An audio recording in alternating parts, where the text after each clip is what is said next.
Donald Trump wants you to be angry every day because he's angry. He wants you to be angry so that you'll relate to his anger and then to vote for him. Please understand this. I have known him well for 22 years, more than anybody else in this race has known him. And I can promise you this, if you put him back behind the desk in the Oval Office and a choice comes and a decision is needed to be made as to whether he puts himself first or he puts you first, how much more evidence do you need that he will pick himself? And if that is what we have there, then people are going to remain angry, remain divided, and become even more exhausted than they are today. The country that I think we should choose is the country that recognizes that our differences have always been our strength, not a weakness, not something to divide us and anger us, but our differences have been our strength. We've come from different countries at different times to different places, with different skills, with different religions. And yet, only here can those people become an American.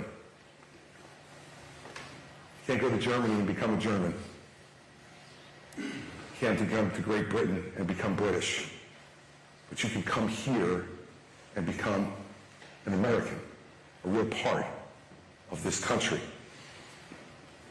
The moment we become a place where people no longer want to come in search of a better, freer, stronger nation, that will be the real problem that will be harder to solve. We back our allies around the world, and they shouldn't have to think twice about having America's support. Yet we have petty politics interfering with supporting freedom fighters in Ukraine. We have petty politics interfering with defending our friends in Israel. We have petty politics interfering with making sure Taiwan is armed to fight off the Chinese. They use the border as an excuse not to do those things. How about we have a country where we can do all those things?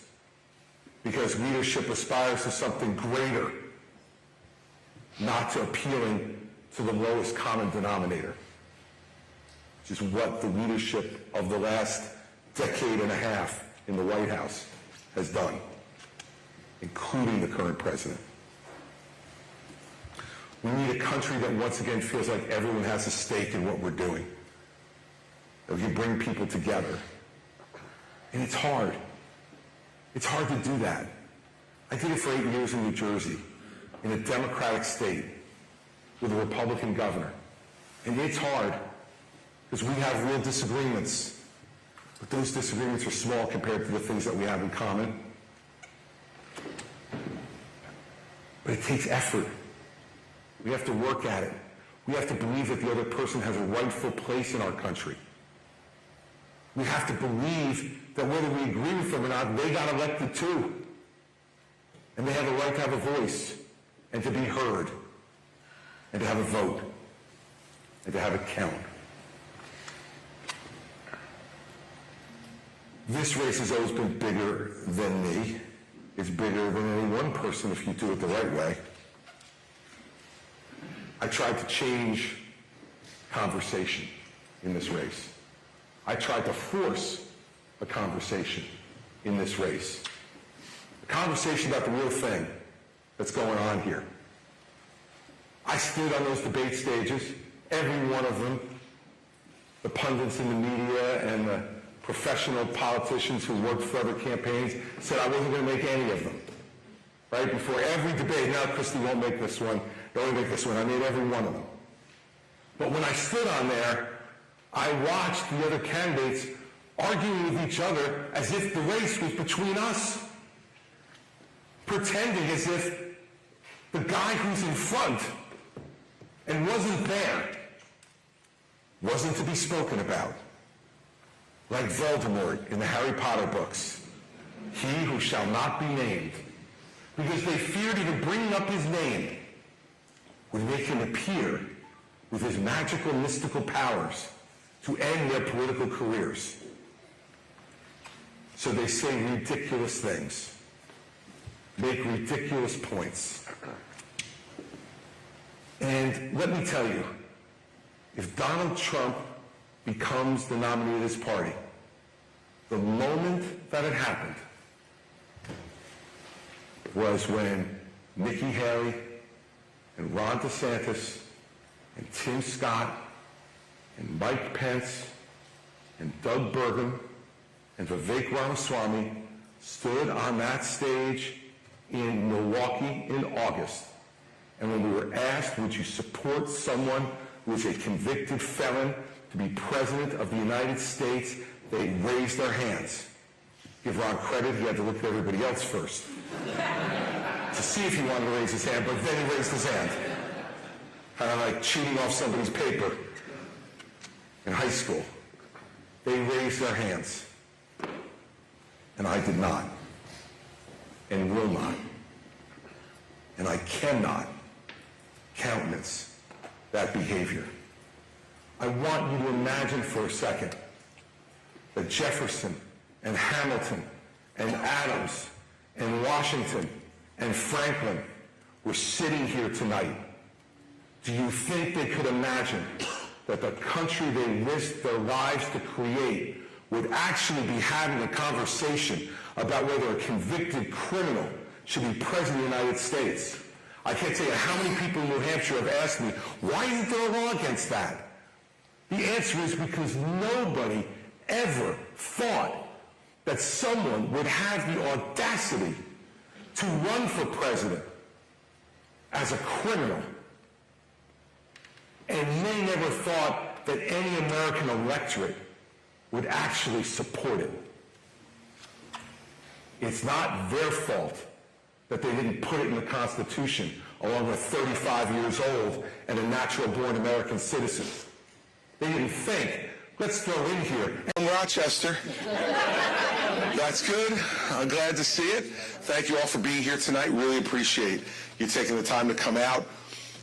We got 14 days.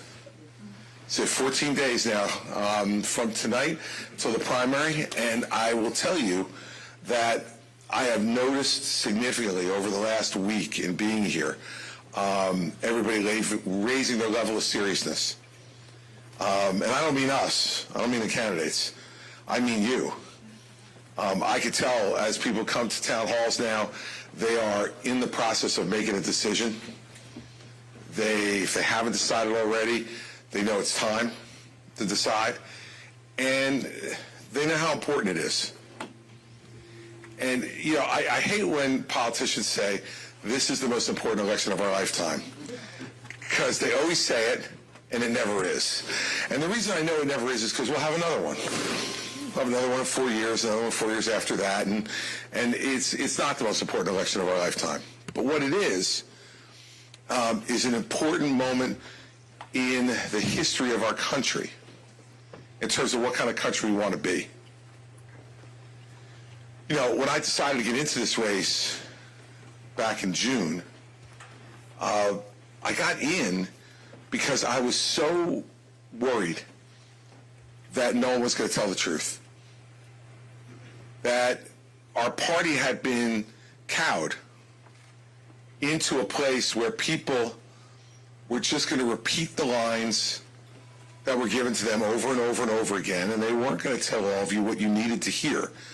They were going to try to figure out what you wanted to hear or what you were willing to hear and just give you that much and keep the rest of it for the back rooms where they all, by the way, say it to each other. But they want to continue to try to fool you. And I just said, I'm not going to stand by and allow this to happen. Because you deserve to hear the truth. You're entitled to hear the truth. And we should be treating you like the adults that you are. To hear everything and make your own judgments. Doesn't mean you're always going to agree with whatever I say or someone else in this race says.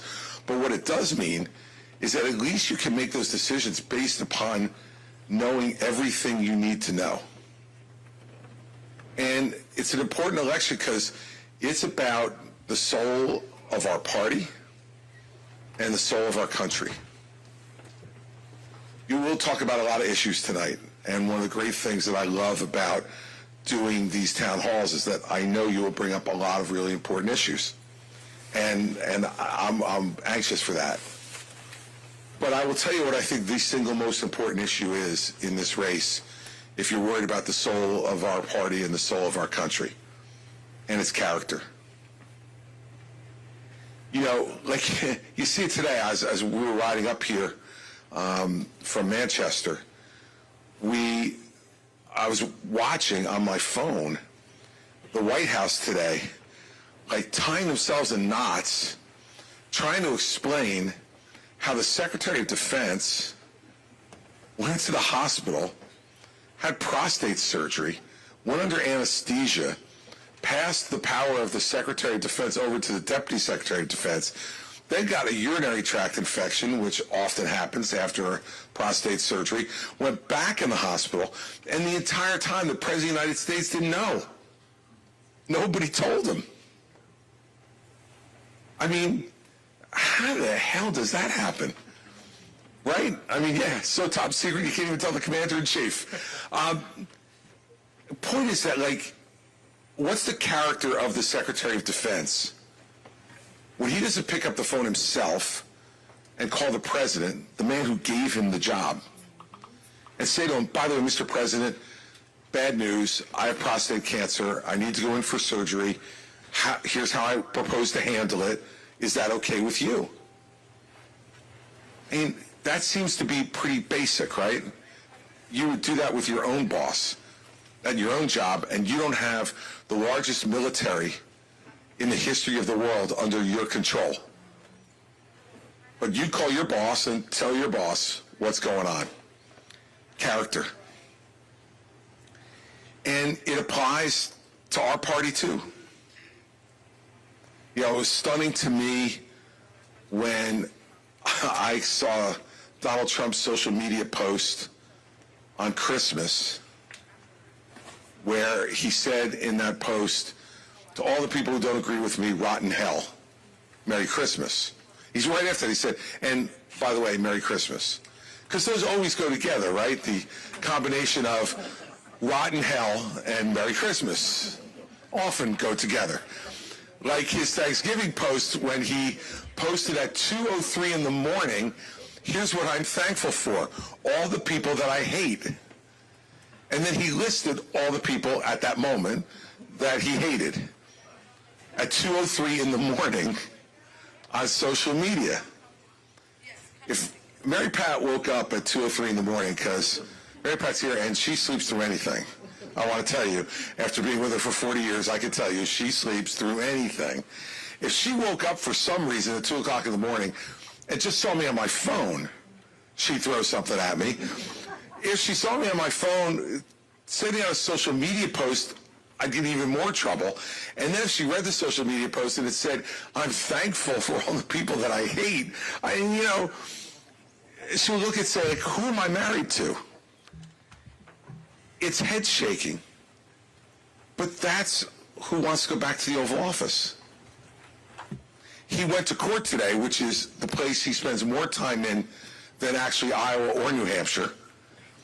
And afterwards, his argument is that a president is immune from the law. His lawyer in court today said that the president couldn't be prosecuted for sending SEAL Team 6 to assassinate a political adversary of his inside the country unless he were first impeached and convicted by the House and the Senate. But if they didn't do it, then he could not be criminally prosecuted for sending the American military to kill a political opponent of his. And Trump, after the hearing, said he agreed with that. Makes you feel warm and fuzzy about the possibility of him becoming president again, doesn't it? That he thinks he could do that, not only thinks he could do it, but that he could get away with it and not be subject to crime. I mean, Look, who do we want to be? It is not necessarily enjoyable for me to be coming out all the time and pointing these things out to people and saying the obvious, but it is my job as a leader to do it. It is my job to remind you that we deserve better than that. We deserve better than the absent-minded guy in the White House that doesn't even know when his Secretary of Defense is in the hospital, and he would hire somebody who would actually not tell him that he was going to the hospital. And we deserve better than a guy who only wants to talk to us about what he can get away with, who he hates, who should rot in hell. Look, this country's angry and divided, but it's angry and divided because we've had angry and divisive leaders. I saw some polling today that said that Americans have never been less optimistic about the future of the country in the history of polling. Why do you think that is? It's because we've had leaders who are not optimistic about America's future. Because we've had leaders who want to be angry and divided. Because we've had leaders who make us feel like that's the right way to go. It's not. And we look at what's happening at the border and the unbelievable number of people trying to rush over that border, and it should tell us two things. One, about how incompetent our government is, and that is that they can't stop it. They can't control it in any way. And by the way, that was a failure of the Trump administration just as much as the Biden administration. You'd be interested to know that it's only in the month of December of this year that more people have crossed the border in any month in the Biden administration than did in the Trump administration. The average has been the same. In both administrations, they both have failed. But the other thing it should tell you should give us some reason for optimism. People still want to come here. People are walking hundreds, if not thousands of miles from Central America through Mexico to get here. And we forget that.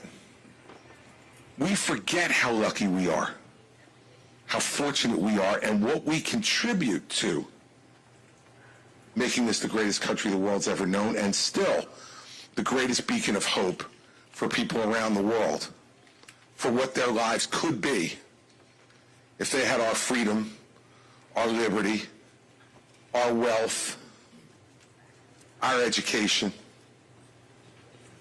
And yet, all we have are political people who continue to tell us how bad everything is and how angry we should be.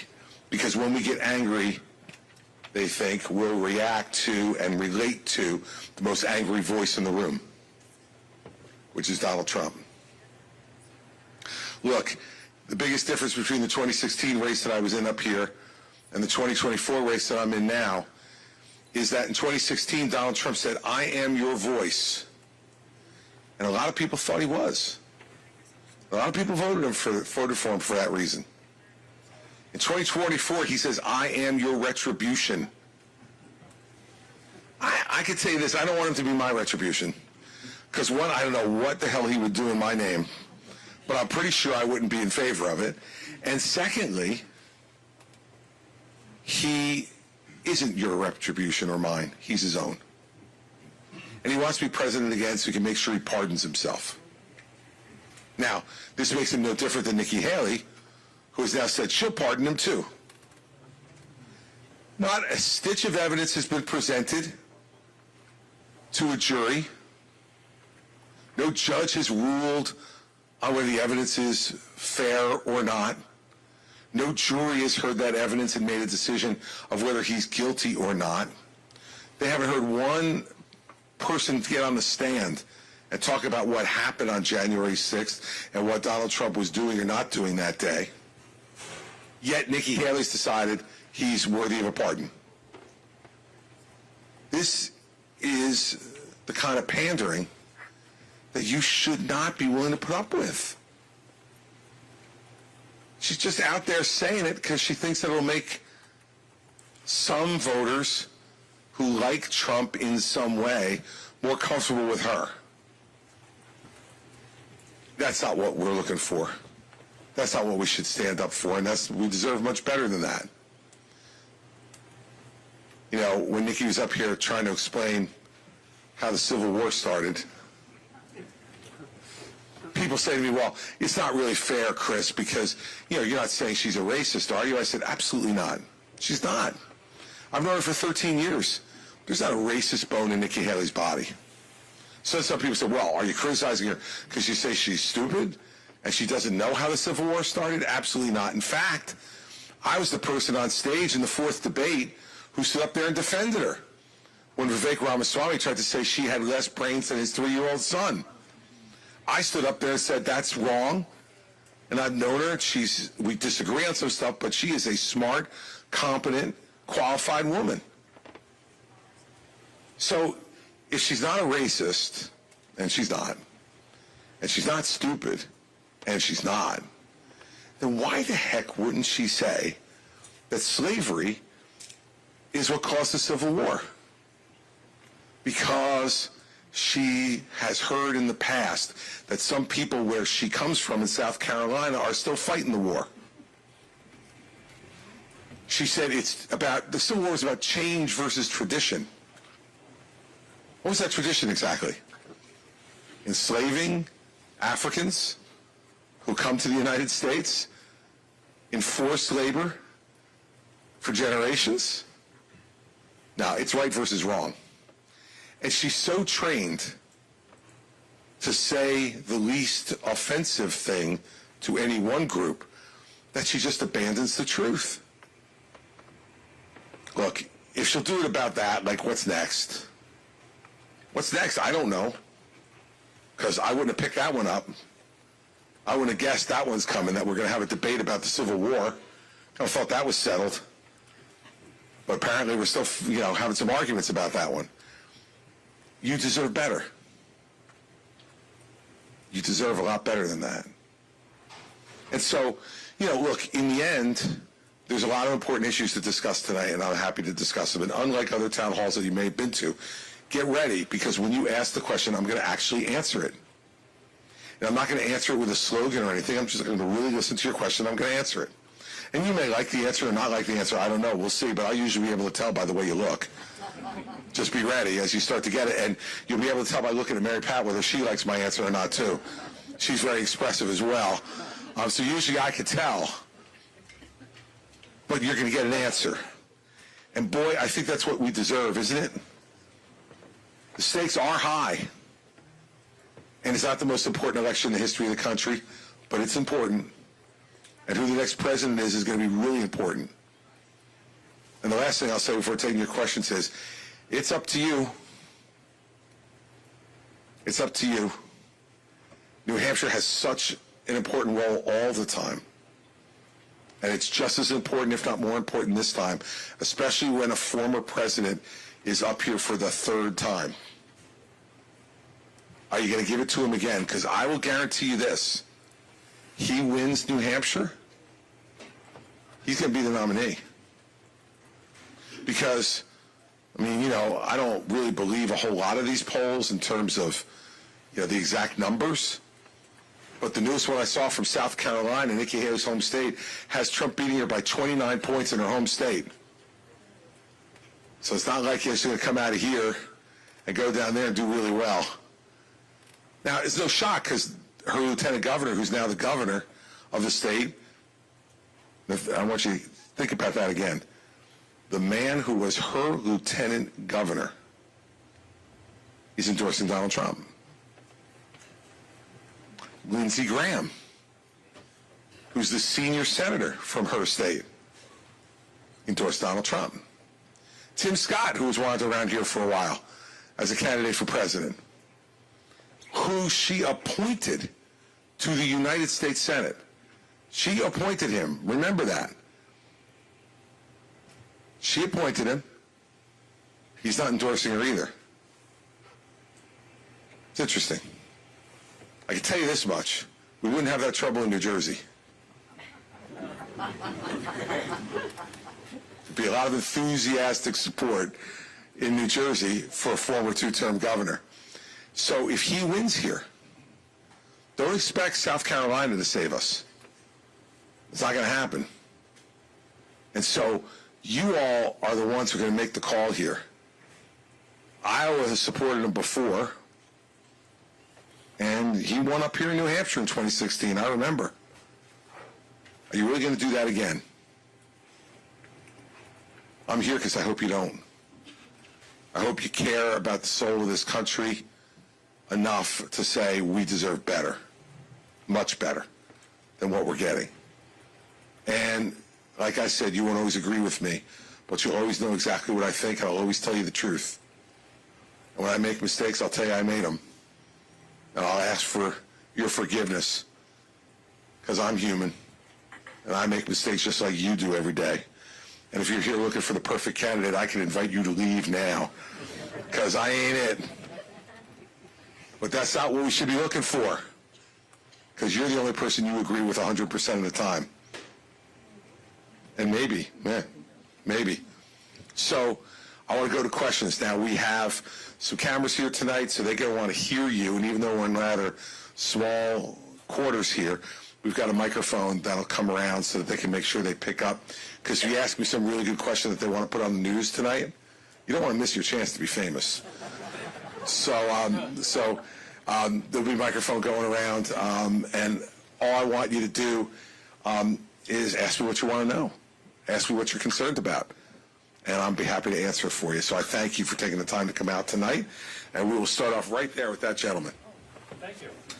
I just wanted to say welcome to New Hampshire, and it's great to have an articulate candidate speaking to a group. Thank you. I appreciate that. Here's the microphone for you. Okay. Back in 2000. If you want to repeat the thing about how articulate I am. I will do that at the end of the question.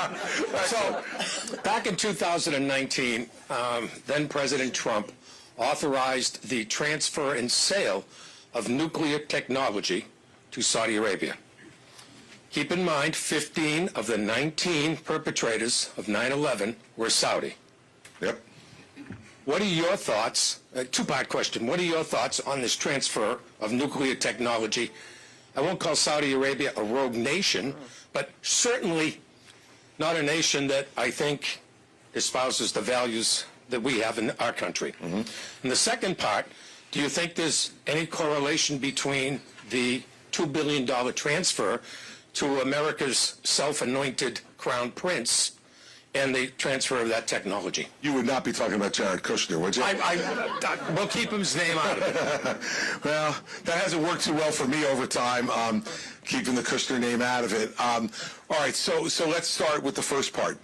This is the problem that you're confronted with when you don't deal with Iran. Right? So the Saudi argument to us is, you got to help us with some of this, because Iran is developing a nuclear weapon, and they hate us, meaning the Saudis, in addition to the U.S., and so you got to help us begin to develop that in case they get it, so that we won't be too far behind. That's the argument. And the reason why that argument is such a bad argument is, we should be against anyone else getting nuclear weapons. We got enough of a problem right now. We got that lunatic in North Korea, Kim Jong-un, who's got nuclear capability now and regularly threatening the United States and the west coast of the United States as he develops greater missile technology. You know, we can't continue to allow this nuclear genie to get further and further out of the bottle. And that's what he did in 2019. And he did it because he was failing with his efforts in Iran. If the Saudis thought he was succeeding in containing Iran and making sure Iran knew that the United States would do anything they needed to prevent them from getting a nuclear weapon, the Saudis would be much less concerned about this. And some people bring up the Israelis, but the Israelis have had nuclear technology for some time, and the Saudis haven't been demanding anything in return, because the Saudis know that the Israelis are not going to use that in an aggressive way against the Saudis. They're just not. Israel, as we see currently, is worrying about surviving every day. They're not looking to conquer anybody else. They're looking to survive. So I think it's a bad decision. And I think it's just typical of Donald Trump's very transactional philosophy. I don't like that friend, so the enemy of my enemy is my friend. Not always. Sometimes they're just not a friend. And so I think on that front, I think it was a flawed decision. And I think what we should be spending much more of our time focused on is isolating Iran and saying to the Saudis, work with us to isolate Iran by supporting Israel.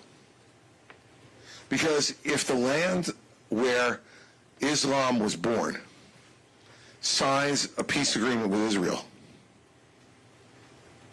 Iran's argument becomes much, much less potent in the Middle East. Right? Jordan has done it. Egypt has done it. The UAE has done it. Morocco has done it. We need to continue to add to that list so Iran is isolated. And then we go to Iran and say, stop the nuclear technology or we're going to take it out. This is about limiting nuclear technology, not expanding it so more people have it. And the point you made about 9/11 is very important, because I wouldn't call the Saudi government a rogue government. I agree with you on that. But they have terrorist elements, radical Islamic terrorist elements inside their country that they're fighting against all the time. And sometimes they appease them to keep them at bay because they don't want, the tiger to eat them, right? So we know that there was a lot of financing for Al-Qaeda in Saudi Arabia that helped Osama bin Laden and the others to plan and execute the attacks on our country on 9/11. If they get that technology with our help, how do we know they won't give it to a terrorist organization? And that's got to be a large concern that gets added to the Iranian concern as well. That's for the last part. Look, can you imagine that Donald Trump's first foreign visit as president was to Saudi Arabia? I can tell you that's groundbreaking. Groundbreaking. Not to Great Britain, not to France, not to Mexico or Canada, not to any of our allies, but to a country that is not an ally of ours. May not be an enemy, but they're not an ally either. Who arranged for that first trip to Saudi Arabia? I can tell you, because I was there. Not in Saudi Arabia, but around at the time. It was Jared Kushner.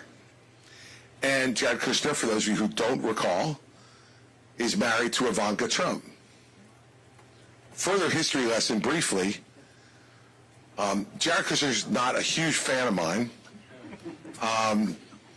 because when I was U.S. Attorney in New Jersey, prosecuted his father and sent him to jail. Who knew he was going to marry Donald Trump's daughter? That was years later. But I would have done it anyway, because his father was guilty of some awful, awful crimes. And you're right. Then, 6 months after he was out of the White House, he's given $2 billion by the Saudi Private Investment Fund to manage for them. Up until just a few months ago, and that happened, so as we know, nearly 3 years ago, up till a few months ago, he had not invested any of the money, but was getting paid a handsome management fee on the $2 billion. I thought that we fought a revolution to not have a royal family. But Donald Trump sees his family as the royal family. And, I remember during the time at the White House, Jared and Ivanka averaged making between $40 and $50 million a year while they were there on volunteer service in the White House. Can't imagine that they were using that position to leverage anybody to make money outside of it, right? That would be horribly cynical of me to think, given the background, which both families are such law-abiding people, that I can't imagine that they wouldn't abide by the law.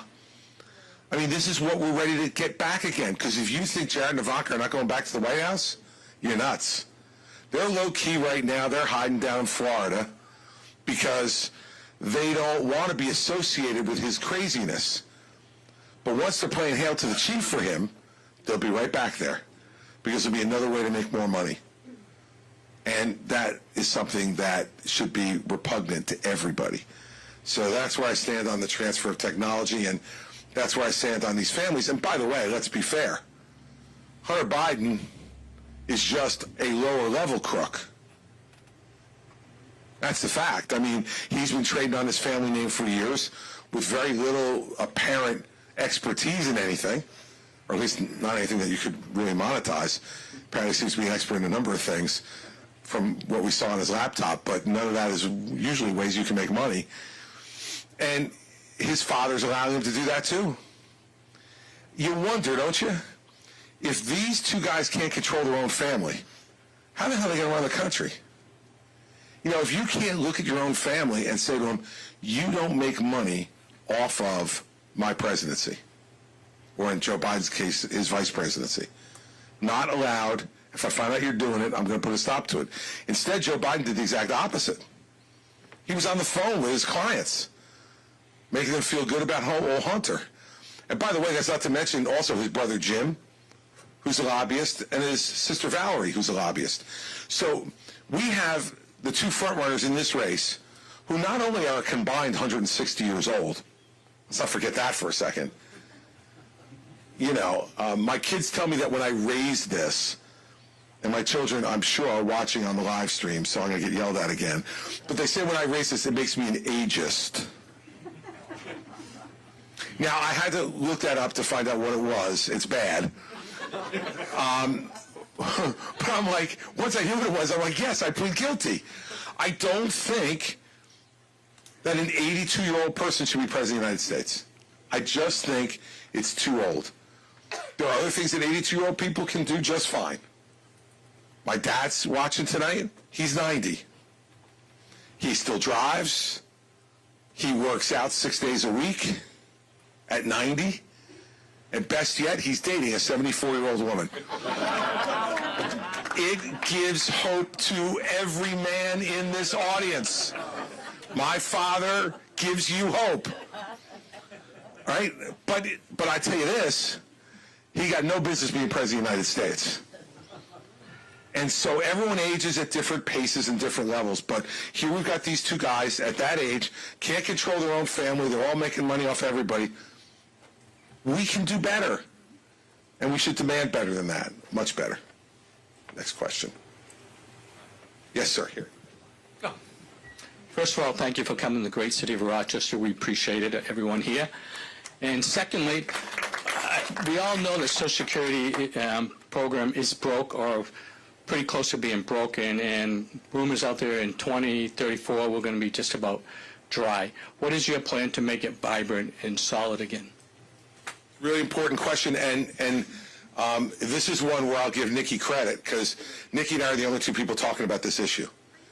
If you remember the debate 2 debates ago, DeSantis, Tim Scott, and Ramaswamy all said, it'll fix itself, don't worry. That means that they know that fixing it is going to cause some pain, and they don't want to say that, and so they're unwilling to say it. I'm willing to say it because it's the truth. In 10 years, you are right. In 10 years, it will be broke, and it will, by law, require a 24% reduction in everyone's monthly Social Security benefit. So think about that if you're on Social Security and rely upon it to help to support you. If the check that got wired to you next month was 24% less than what it was the month before. For lots of Americans, this would be a disaster. And have them having to choose between food and shelter, heat. I mean, awful choices. So we can't let that happen. So what do we have to do? There are only 3 elements to the Social Security program. It's really a pretty easy program. It's when do you become eligible? When? Second, is everybody eligible? And third, how much tax is put into it? When Social Security started, you had 14 workers for every recipient. Now you have 2. So that's the first thing that's a problem. So what do we do about it? First off, I would raise the retirement age. But I would raise the retirement age not for people in their 50s or 60s, but for people in their 30s and 40s who will have plenty of time to adjust to this new retirement age. You can't do it to people who only have 5 or 10 years till they retire. They will not have enough time to prepare for that, to save more money and put it aside so they can support themselves. But look, Mary Pat and I, our oldest child is 30. We have a 30-year-old son. If we raise the retirement age 3 or 4 years, and he's got 40 years to get ready for that, and he doesn't, we got bigger problems than the Social Security retirement age with our 30-year-old son. We'll give people plenty of notice to get ready, but we got to raise the retirement age. And if we do, why do we do it? It reflects reality. When Social Security started, the average life expectancy of a man in the United States was 63 years old. And when it started, you could start collecting Social Security at 62. Great deal for the government, right? Pay all this money in while you're working, and the average person would collect it for a year and then die. And so that's why the trust fund used to be so flush. It was about the number of workers paying in and the fact that very few people were taking it out for a long period of time. Now the average man in this country lives to 83, not 63. So if you have people who are retiring at 65, 66, 67, they're now collecting this on average for 18 years. And it's just, the money is not there to do that. Second, I would change eligibility for Social Security and not make everybody eligible. I would do a means test on Social Security. This country has provided all of us with a lot of great opportunities. And for those of us who have been fortunate enough to make the most of those opportunities and be able to save a lot for our retirement, we shouldn't get Social Security. Social Security was a safety net program. That's why it was set up. It was set up after the Depression by FDR because everyone relied upon private pensions back then from the company they worked for. And when all those companies went out of business in the Great Depression, people were left to age in poverty. And Roosevelt, I think, rightly said, we can't allow that. There should be a safety net underneath it so that people can have at least enough to live on. That's what it was intended for. I got to tell you the truth. Warren Buffett doesn't need Social Security. Mark Zuckerberg doesn't need Social Security, right? Elon Musk, no Social Security for you. Yes, I've heard from people in town hall meetings, I paid into it, I want my money back. Well, look, there are lots of programs that we pay for with our taxes every day that we never get a benefit from. The example I use all the time, Mary Pat and I have been fortunate, we've never had to be on food stamps. But we pay for food stamps in our taxes every year. It's good to know that in this country, we want to try to make sure as best we can that people don't go to bed hungry at night in this country and that food stamps are there to help mothers, fathers, children to be able to support themselves. That's the way we need to, I think, look at Social Security going forward. That it is there for those people who need it the most, and we are helping to pay for that. And I'm not talking about, people who have $500,000 and most of it's tied up in their house. I'm talking about people who have been able to save millions of dollars for their retirement. If you've been able to save millions of dollars for your retirement, God bless, that's great. Great job on your part. Your life is going to be really good. But you got to wonder, do you need Social Security then? And isn't it really there for the people who need it the most? I think if we make those two changes, you can make it solid for the long term without having to raise taxes again on people. Because people say, well, why not lift the cap on Social Security taxes? The problem is that if you lift the cap, a lot of middle-class families are going to be paying a lot higher taxes. And you just stop them from saving for their own retirement. I'd rather have those people not give the money to the government who stole it from the trust fund and spent it on other stuff, right? Which is why we're in the problem we're in. Let them say now, we're not going to raise the taxes, but the deal is you need to go and save for your own retirement. Make sure you have that money there.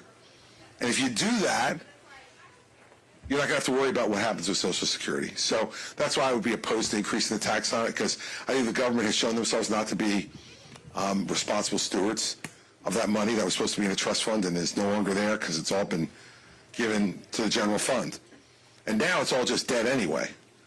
I mean, all it is Treasury bills, right? It's not real money anymore in there. We're outspending how much we collect by a lot and just borrowing against it. So that's the way I would handle Social Security. I think the next president's going to, if the next president has 8 years, if it's not either Trump or Biden, they're going to have to deal with it because of the 10-year issue. That's another problem with Trump or Biden. They only got 4 years. Remember, Biden got up at his State of the Union address last year, and he said, can we all agree we're not going to touch Social Security? And both sides of the chamber, for the only time all night, both sides got up and cheered. I turned to Mary Pat and I said, a room full of liars and hypocrites. Like, they know, and all they want is like, God, don't make me make that vote, right? But the next president, if it's someone who's eligible for 2 terms,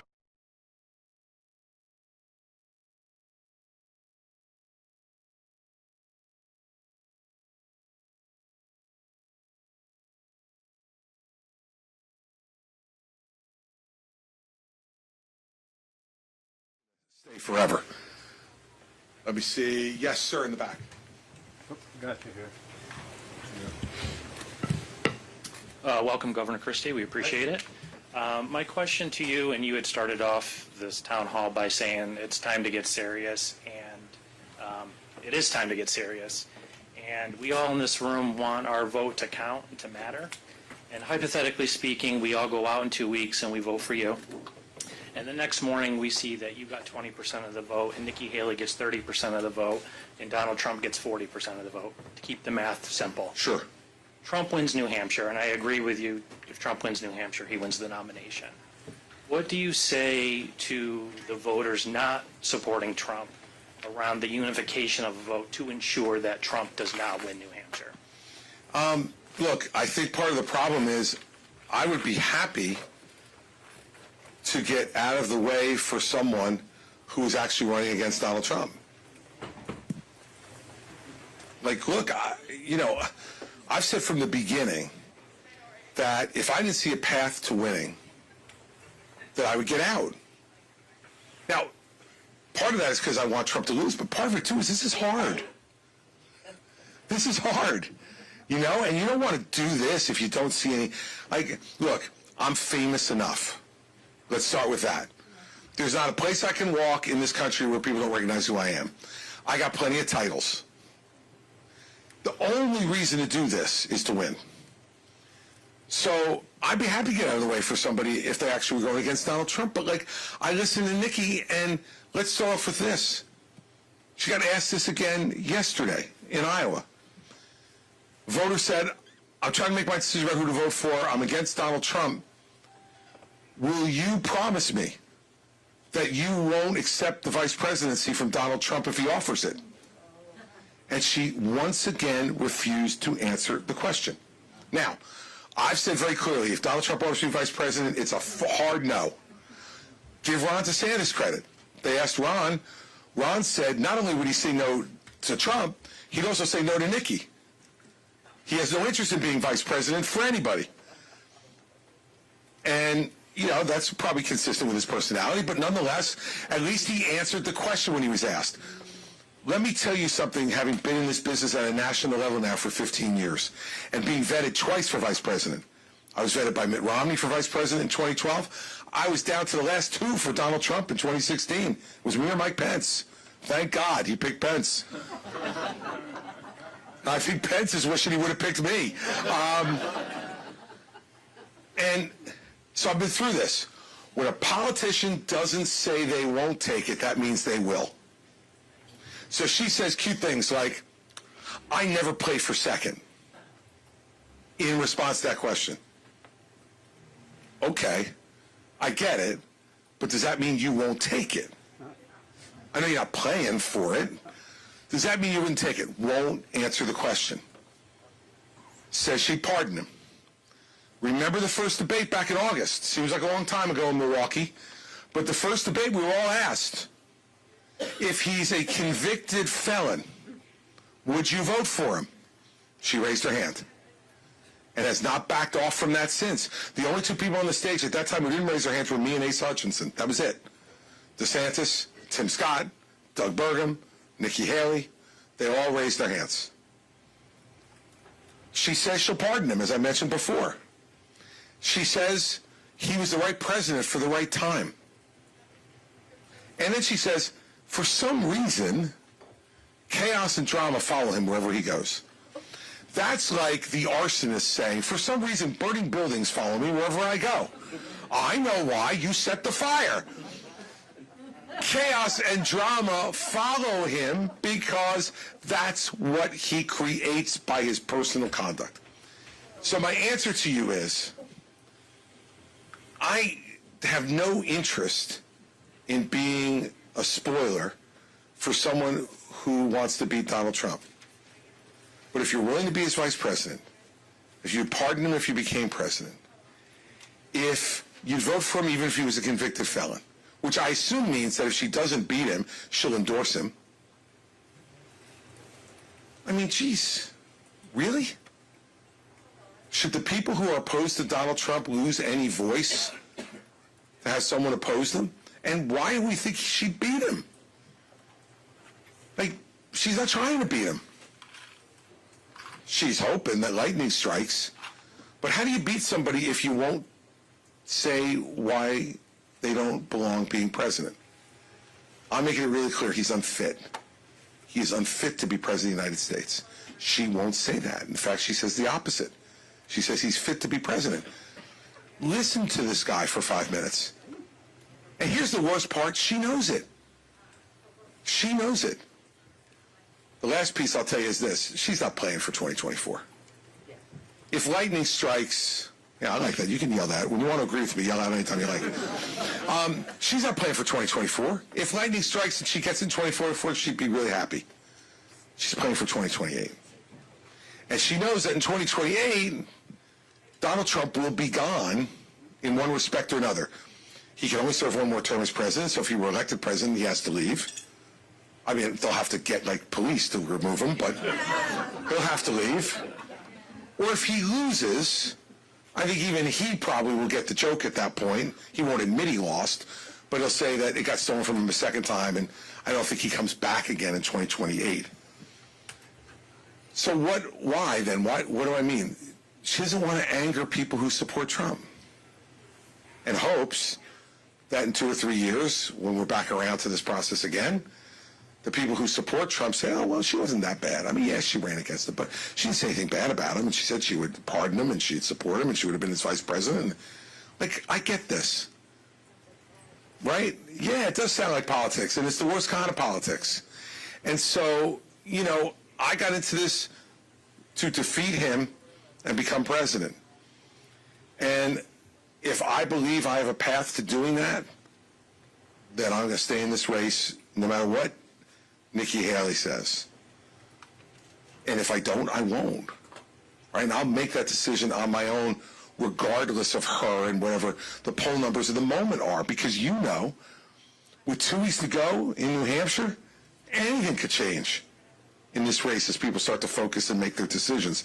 So it's kind of hard to make those decisions purely based upon poll numbers. So that's where I feel about it. And you know, I just believe that we need to stand for certain things. And if there was someone else, anyone else in this race who'd be willing to take them on,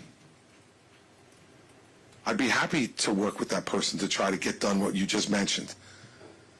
But I'll end with this. Let's say I dropped out of the race right now, and I supported Nikki Haley. And then 3 months from now, 4 months from now, when we get ready to go to the convention, she comes out and is his vice president. What will I look like? What will all the people who supported her at my behest look like when she's up on a stage in Milwaukee with her hands up like this with Donald Trump? And until she says publicly that that's not a possibility, you got to believe it is. And I made that mistake once, 8 years ago. I made an endorsement decision based on politics 8 years ago when I supported Trump. I'm not going to make the same mistake again. Can't do it. But thanks for the question. I appreciate it. Yes, young lady. I'm learning about St. Monica and her hope. What is your biggest hope for our country? And what's your name? Isabel. How old are you? All right, Isabel. First of all, thank you for coming tonight. I appreciate that. My biggest hope for our country is that we get together and remember once again why we're so lucky to be Americans and work together. We haven't worked together for a long time. We've been working against each other. We haven't worked together. And this country is only going to continue to grow and be the kind of place that it was for me when I was 8 years old if we do that. And so my biggest hope for the country is that we get over all this anger and division, that we start to work together again. Because if we work together again, no country can beat America. If we work together, you're going to be able to have the greatest future of any generation. And you'll be able to do whatever you want to do and be whoever you want to be. But only if we give you the chance in a country that isn't always fighting with each other, but is willing to find things that we can work together on and do that to make the country better for you. So that's my biggest hope for the country is I've already had a really great life. As you could tell, I'm old. And I'm 61 years old now, and you probably can't even imagine what it would be like to be that age. But my life's already been really great. I've had a great American life, and I want you, when you get to be 61 years old, to be able to say you've had a great American life too. And that's my biggest hope for our country. And it's great, it's so encouraging that you're here tonight and that you have the courage to raise your hand to get up and ask a question. And you know what that tells me? We'd be good with you. You're going to be okay.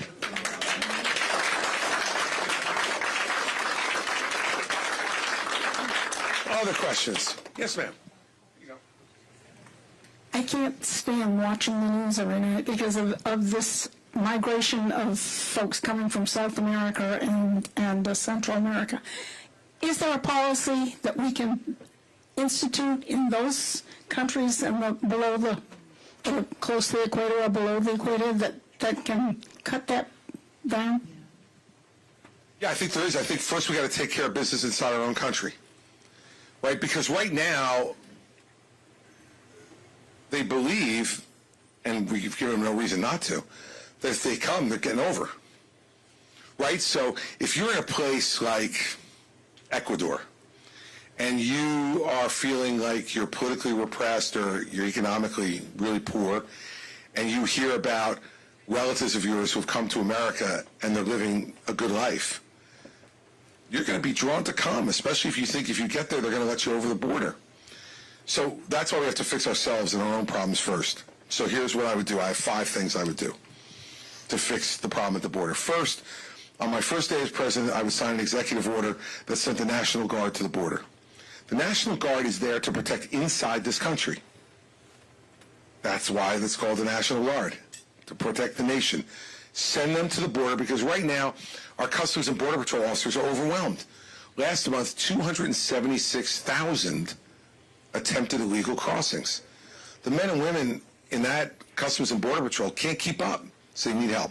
So I'd send National Guard to the border to turn people away who try to come over here illegally. Second, we need to hire 10,000 new Customs and Border Patrol officers because they're overwhelmed. Now, that'll take us a year to recruit them, train them, and deploy them. So that's why you have to keep the National Guard down there probably for at least a year until you get the new people in. But you get those people in to continue to do the job and not be overwhelmed. Third, I would absolutely make sure that we have enough detention beds down there once we apprehend people to detain them. You know right now how many detention beds we have at the border? 38,000. We had 276,000 attempted crossings last month, right? So even if we detain them, we got no place to put them. I would double the number of beds to 80,000. That would probably take 9 months to a year as well. But you need to do that because we need to detain people at the border because, you know, right now the policy is you capture them if they're coming across, if you capture them, and you release them into the country, which gets to point 4. We need to triple the number of immigration judges. Right now, if we capture people, right, and they claim political asylum, then they're entitled to a hearing. You know how long they have to wait for a hearing now? 4 years. 4 years. Well, you can't detain them for 4 years. So what do? We release them into the country and say, hey, come back here in 4 years to El Paso and have a hearing which could result in you being removed. They're not stupid. They're not coming back. And we have this huge continental country and they disappear into it and We can't possibly keep track of all of them, right? So if we triple the number of immigration judges, we can bring that waiting period from 4 years to below a year. And you can detain them for less than a year. Keep them there in the detention beds we talked about. Give them their hearing. If they qualify for political asylum under our laws, you bring them in legally. If they don't, you send them home. Fifth, go ahead. No, I was going to say, are there no policies we could institute in their own countries? I'll get to that. I said we'll fix home first, and then we'll go over there, but I'll get to it. So fifth, we need to change the immigration laws here. Because the immigration laws we have now are antiquated, and they encourage people to come illegally because they have to wait so long to get in here legally. So they say, well, the hell with that. Well, I'm not going to wait, and I don't even know if I'm going to get in. We have 6 million vacant jobs in this country right now. 6 million vacant jobs in this economy. What we've done throughout our whole history, as you know, is when we've had vacant jobs that Americans either couldn't do or didn't want to do, we brought in immigrants. And we said, okay, you get a work visa, you come in, you work, and if you want to become a citizen eventually, you pay your taxes, you follow the law, and you learn the language. If you do all those things, then you get in line to become a citizen. But in the meantime, you can stay here and work and pay taxes and do the jobs that Americans aren't doing. We don't do that. We need a merit-based immigration system that says, okay, here where we have the open jobs, the industries that we do, who's got skills to be able to do that? That's where my great-grandfather got here. My great-grandfather in 1901 came here from Sicily. He's a stonemason. And they were building New York City. And so they said, any Masons who want to come, we'll take you. And so my great-grandfather and great-grandmother got their ticket. The problem was when they got their ticket, my great-grandmother was 9 months pregnant. So my great-grandfather said, I'll go. You have the baby and then meet me. My great-grandmother was a really smart woman. She was like, no shot, buddy. I'm coming with you. And she gave birth to my grandfather on the boat on the way over to the United States. And my grandfather was the one who told me these stories, and he said to me the proudest day of his life is a day that he'll never remember. He was 4 days old when they got to Ellis Island, and when he got there, they made him an American citizen. We can't lose those stories. It's part of what makes us who we are. And so we need to fix those things. We need to get E-Verify so that employers know that they're hiring someone, that they're here legally, they have a work visa to be able to be here. But to do that, we're going to have to give the Democrats something, because they don't want merit-based immigration and they don't want E-Verify. So I don't know what it's going to be. Is it going to have to be, path to citizenship for some people? Is it going to have to be for dreamers, some type of accommodation? But that's what we have to do, because no one's going to be in complete control. We don't have a dictator. So we need 60 votes in the Senate to get anything. So you have to entice Democrats to do something. That's what I did for 8 years as governor of New Jersey. New Jersey's a Democratic state. We have 1 million more Democrats than Republicans. I had a Democratic legislature every day of my governorship. I had to learn how to coax, punch, coerce, hug, cuddle, whisper, and get a deal made, or else I would wind up doing nothing. We haven't had a president who's known how to do that for over 20 years. George W. Bush was the last one who knew how to do that because he had a Democratic Senate down in Texas and had to make deals. We haven't had a president who's been willing to do that on either side of the aisle since then. I'll get that done. Now, on the other countries, we have enormous trade with all of those countries, and we have to use that as a leverage with them. We have to say, look, we're going to continue to trade with you. We want to continue to trade with you and help your economy, but you've got to exert some control over your population. You can't just say, because you know what they're doing now, go. Not our problem anymore. It's going to be America's problem. The biggest weapon we have is trade, and we have to use it to convince them, Mexico most importantly, because remember, Mexico is our single biggest trading partner in the world, and they need us. And we've got to say to the president of Mexico, because the current president, the last president was somewhat cooperative, the current one is not cooperative at all. Now, he's leaving next year. We'll see who the new person is. But whoever that new person is, we have to make sure they understand they've got to become part of the solution and not just be a highway. They treat Mexico like it's a highway for them to just go through to get there. Mexico could do a lot more than what they're doing. We need to start with them and then work our way south to the other Central American countries, which is where most of these folks are coming from, and say to them, because Mexico's economy is really pretty good, so we don't have a lot of Mexicans coming. It's mostly other Central Americans, Colombians, Ecuadorians, all those folks are, dead Nicaraguans, are coming up here because the economies in those countries, mostly socialist, are bad, and they want to come here. So the way to do it, I think, is through trade. Because, look, Ron DeSantis says he wants to shoot him stone cold dead at the border. Which person's actually going to do that, right? He's going to pull that trigger and kill somebody innocently, right?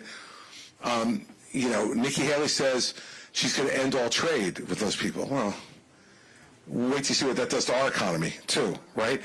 This is TV tough guy talk. What I just told you is a practical way to get this done, and that's the way we have to do it. And it won't make your heart pound fast. And if you want retribution, I'm not the retribution guy on this issue. I'm the one who wants to get it fixed. Because here's the last piece. If we don't get it fixed, someone's going to come over that border that's a terrorist. We had 200 people in the last 4 months who have come over the border, or tried to come over the border, who are on the terror watch list. And we caught them. But the day's going to come when we don't, if it hasn't already. And then we're going to wind up getting attacked here by those people on our own soil because we couldn't close our border.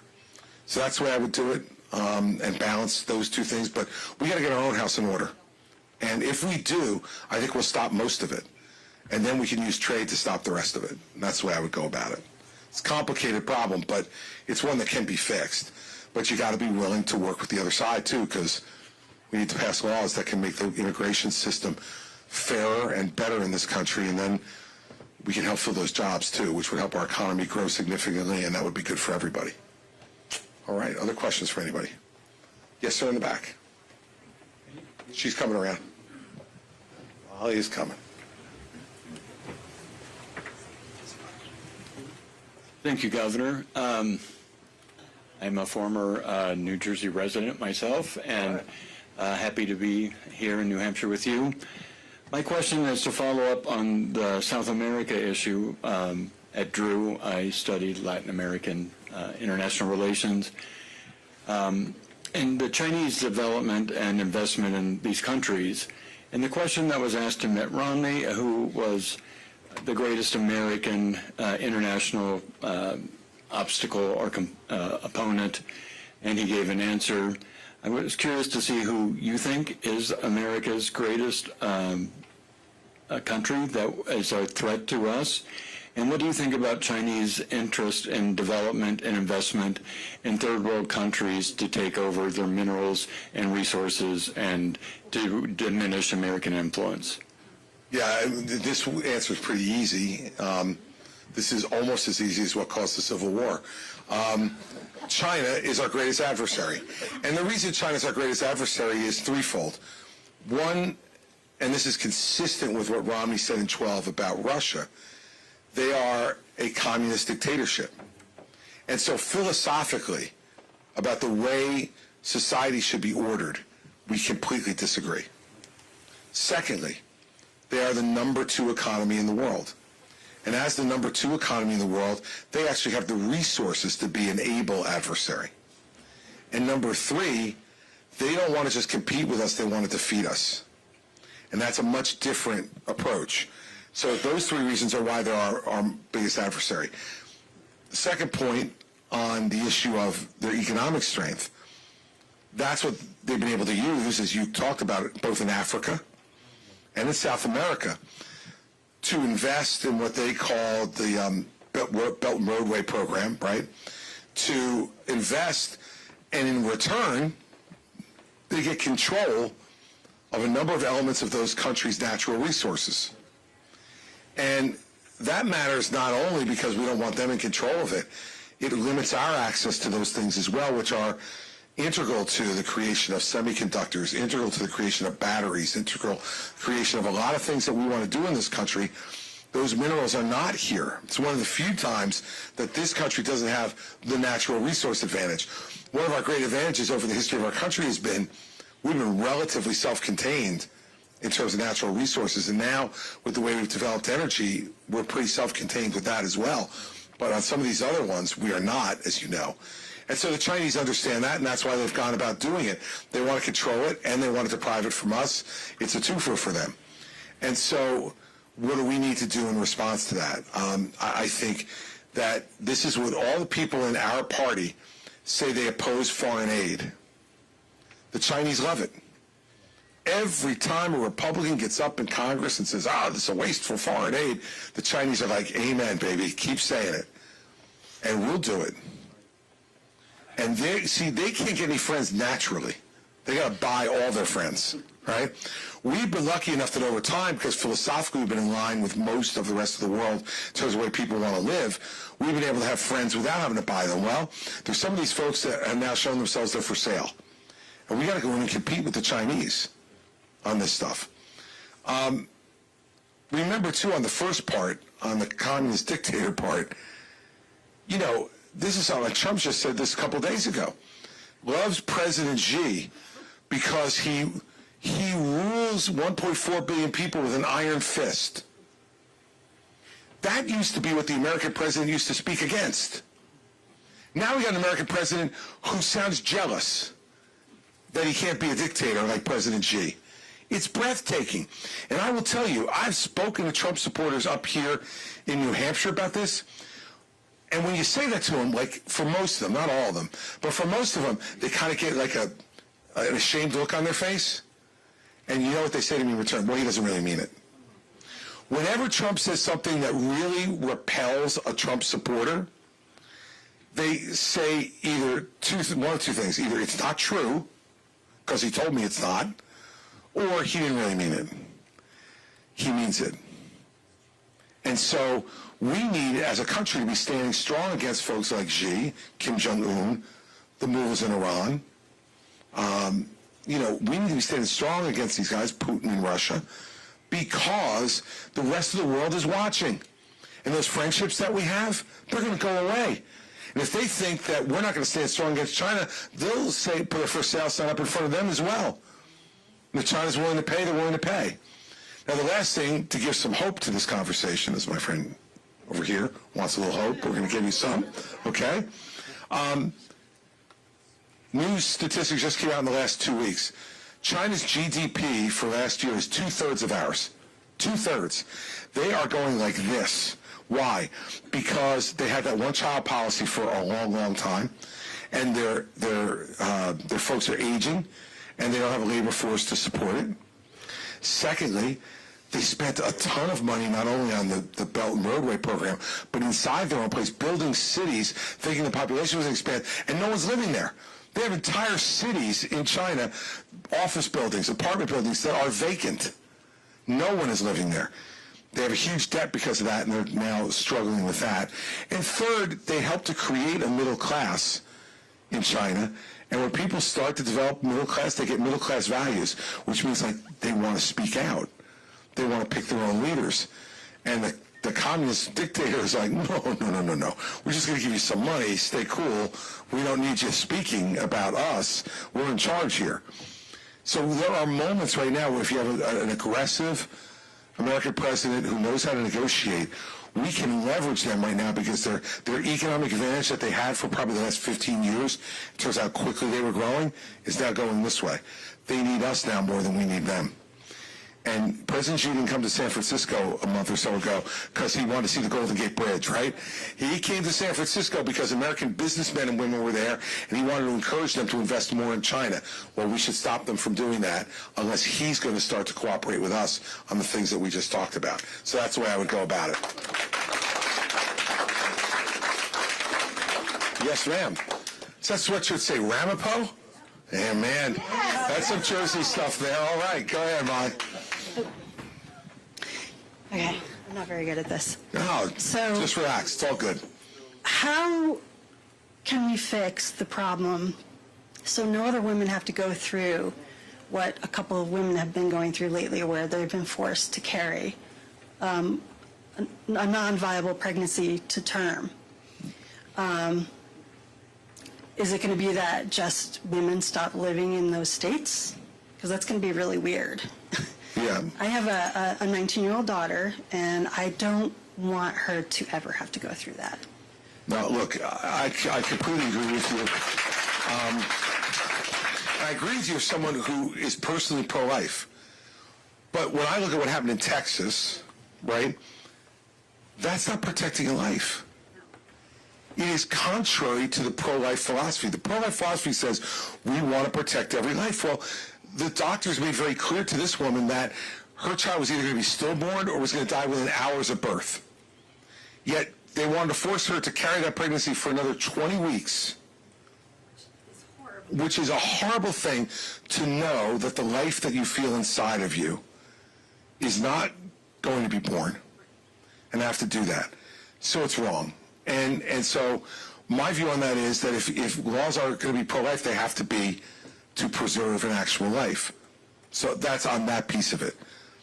But secondly, on this issue, this is why every state should be allowed to decide for themselves. Now, I believe the voters should make this decision, not the legislatures. This should not be a group of elected officials who make this decision. This should be put up to a vote in every state and let people decide. And then at least you know that you have a voice in this. And so, like, for instance, look at what's happening in Florida right now. So Ron DeSantis signed a 6-week abortion ban when he's getting ready to run for president because he thought, I guess, it was going to make him more likely to become president. What's happened? In Florida, which is a red state now, they got enough signatures to put protecting a woman's right to make those decisions on the ballot for this November. Now, that's what I want to see happen all over the country. Let people decide. Now, Oklahoma had a vote. Oklahoma decided they only wanted to allow abortion in cases of threat to the life of the mother. I disagree with that, but at least the people voted for it. I don't want the Congress in Washington, D.C. making this decision, because let me tell you, you watch those jokers. It took them 3 weeks to figure out who the new speaker was going to be after they fired the old one, right? They held up 400 military promotions over this issue, right? We don't need them making those decisions. I would not sign any national abortion ban if I were president of the United States. I wouldn't. I don't think it should be that kind of issue. I trust the people of every state to make this decision. And when you see what's happening in the country, when Kansas voted to not ban abortion, one of the reddest states in this country, this is not a red or a blue issue. It just isn't. The politicians make it that way. No, it's a woman's health. Right? And by the way, and men have an interest in it too, right? I mean, like, men have opinions on this, and often I've found that men's opinions are informed by the women in their lives. You know, it's not like we come up with this stuff most of the time by ourselves. And, you know, so that's why I'm okay with people making this decision at the ballot box. I think it's the only way to do it. It's a very emotional, very personal issue. You have to have laws on it. You can't have no law on it. So let's let people decide. I'm different in this race than Ron or Nikki. They both would sign national abortion bans. And, you know, now Nikki doesn't say that when she's in New Hampshire because she knows it's not incredibly popular here. So she waits to say that to when she's in Iowa in front of the evangelical crowd. Then she says she'd sign a 6-week abortion ban. When she's here, she says, I'm for compassion. Okay, I am too. I don't know what the hell that means, but generally I'm for compassion. Be careful about this stuff. Because, again, like with the vice presidency, when a politician won't answer the question, it means because they think you're not going to like their answer. I'm from New Jersey, as you know. I don't care whether you like my answer or not. What I care is that you hear it and that you know that when I give it, I mean it. And for people who were in New Jersey when I was governor, they know that's true. And so I will do what I think is the right thing and the best thing to do. And on this issue, I believe it's right for the people to decide at the ballot box so that everybody's voice can be heard. And that's the way I would deal with it. All right. Yes, ma'am. Right there. Hi, my question is this. I think a lot of our nation, we talk about checks and balances. The largest court in the land right now has no checks and balances. They say that they've imposed their self-regulating list, but we know that that's not true, or we know that all of the justices aren't necessarily following those rules, right? We know that Ruth Bader Ginsburg has declared in the past when she's received gifts and others haven't. And it looks like there's some buying of decisions going on by some of the justices. What would you do to make sure that we clean that up so that it can't happen and so that they're not regulating themselves? Is there a way to fix that? Well, let me say this. First off, I think that transparency is the most important thing on that. And I really don't believe, I don't know all of them, but I know most of them. I don't believe anybody's buying decisions. I don't think that's happening.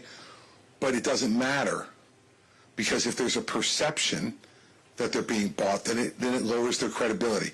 And the first thing I would do as president on this issue is I'd go to Chief Justice Roberts and I'd say to him, look, I don't want to do this, okay? I don't want to impose a law that Congress comes up with, because I can't do it myself. Congress has to do it with the president's assent. So, and I don't trust them to not do it in a partisan way. So the first thing I do is call the Chief Justice over to the White House and I'd say, look, either you do it or I'll do it. I prefer you do it in a way that is public and transparent so that everybody can see it, and that you have to file your disclosure forms the same way we have to, and that the rules on filing those disclosure forms are just like the ones that I have to file, so that the American people can go on the internet, look at who you're getting paid by, who's helping you write a book, who's sending you on a trip to Europe to give a speech. I don't think there's inherently anything wrong with that, as long as we know. Because then if we see a decision that goes one way or the other, then we can raise a stink about it. So I would go to the Chief Justice first, who I do know, and who I think is a fair guy and a guy who is trying to get this right, and say to him, you have to do this. And you can't let any of the other 8 tell you no. Like, you have to do it. Because if you don't, I'm going to tell Congress to do it. Because either way, you're going to have a public ethics code that you have to comply with and disclose to the public what you're earning outside of your income as a Supreme Court justice. Because the public has a right to believe that they're getting all the information they need to assess whether you're for sale or not. And I don't think we've ever thought the court was for sale before. And the fact that some people think it now hurts our country. Because they got a lot of important decisions to make. That we need to count on the fact that they're making it based upon what their best judgment on the law is. There's always going to be disagreements among them, and that's fine. That's part of the check and balance. But if they don't disclose those things, it's a problem. And so that's what I would do. I would try to do it behind the scenes first to get him to do it so that they will all buy in. But I'll tell them, if not, then I'm going to go in my first State of the Union address and advocate for it. So, one way or the other, sir, decide what you want to do. I want to give them the chance to do the right thing. And if they're unwilling to do the right thing, then we'll have to impose the right thing on them, because they're public servants too. They're not a king or a queen any more than the president is, or the Speaker of the House, or the majority leader of the Senate, right? So that's what we need to do, and that's the way I would handle it. And I hope that they would do it themselves.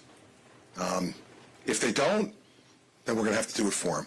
But I'll give them a shot to do it themselves first, because I think the public would love to see that gesture by them, to be transparent in that way and not to be looking for loopholes about what not to report. Because then you look like you're on the take and you look like you're for sale, and then it diminishes the credibility of the court in a way that we don't need right now, given some of the things that are coming to this court, have come to it, and now we're going to have this whole constitutional question of Trump on the ballot is coming to them.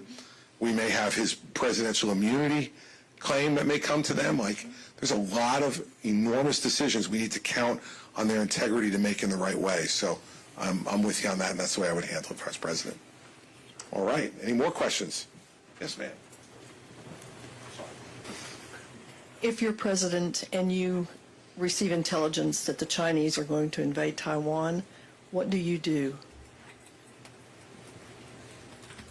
Well, first, I try to deter them from doing that. And I think the best way to do that is, from the beginning, when I would get into office, I would work on rebuilding our Navy. Our Navy doesn't have nearly the number of ships we have, and not anywhere near the number of submarines we need to have. And so I would build a 3rd shipyard in this country that would start building those submarines and those ships, because that's the only thing that will intimidate the Chinese. If we have a big presence of especially nuclear subs in the South China Sea, they're going to understand. Like, I'll give you an example. Our nuclear submarines that we have there now, they're very quiet. China doesn't know where they are. And they can shoot 170 missiles at a time. I would just call Xi and say, don't look. Let me just tell you, there's enough there to really lay waste to a good part of your country.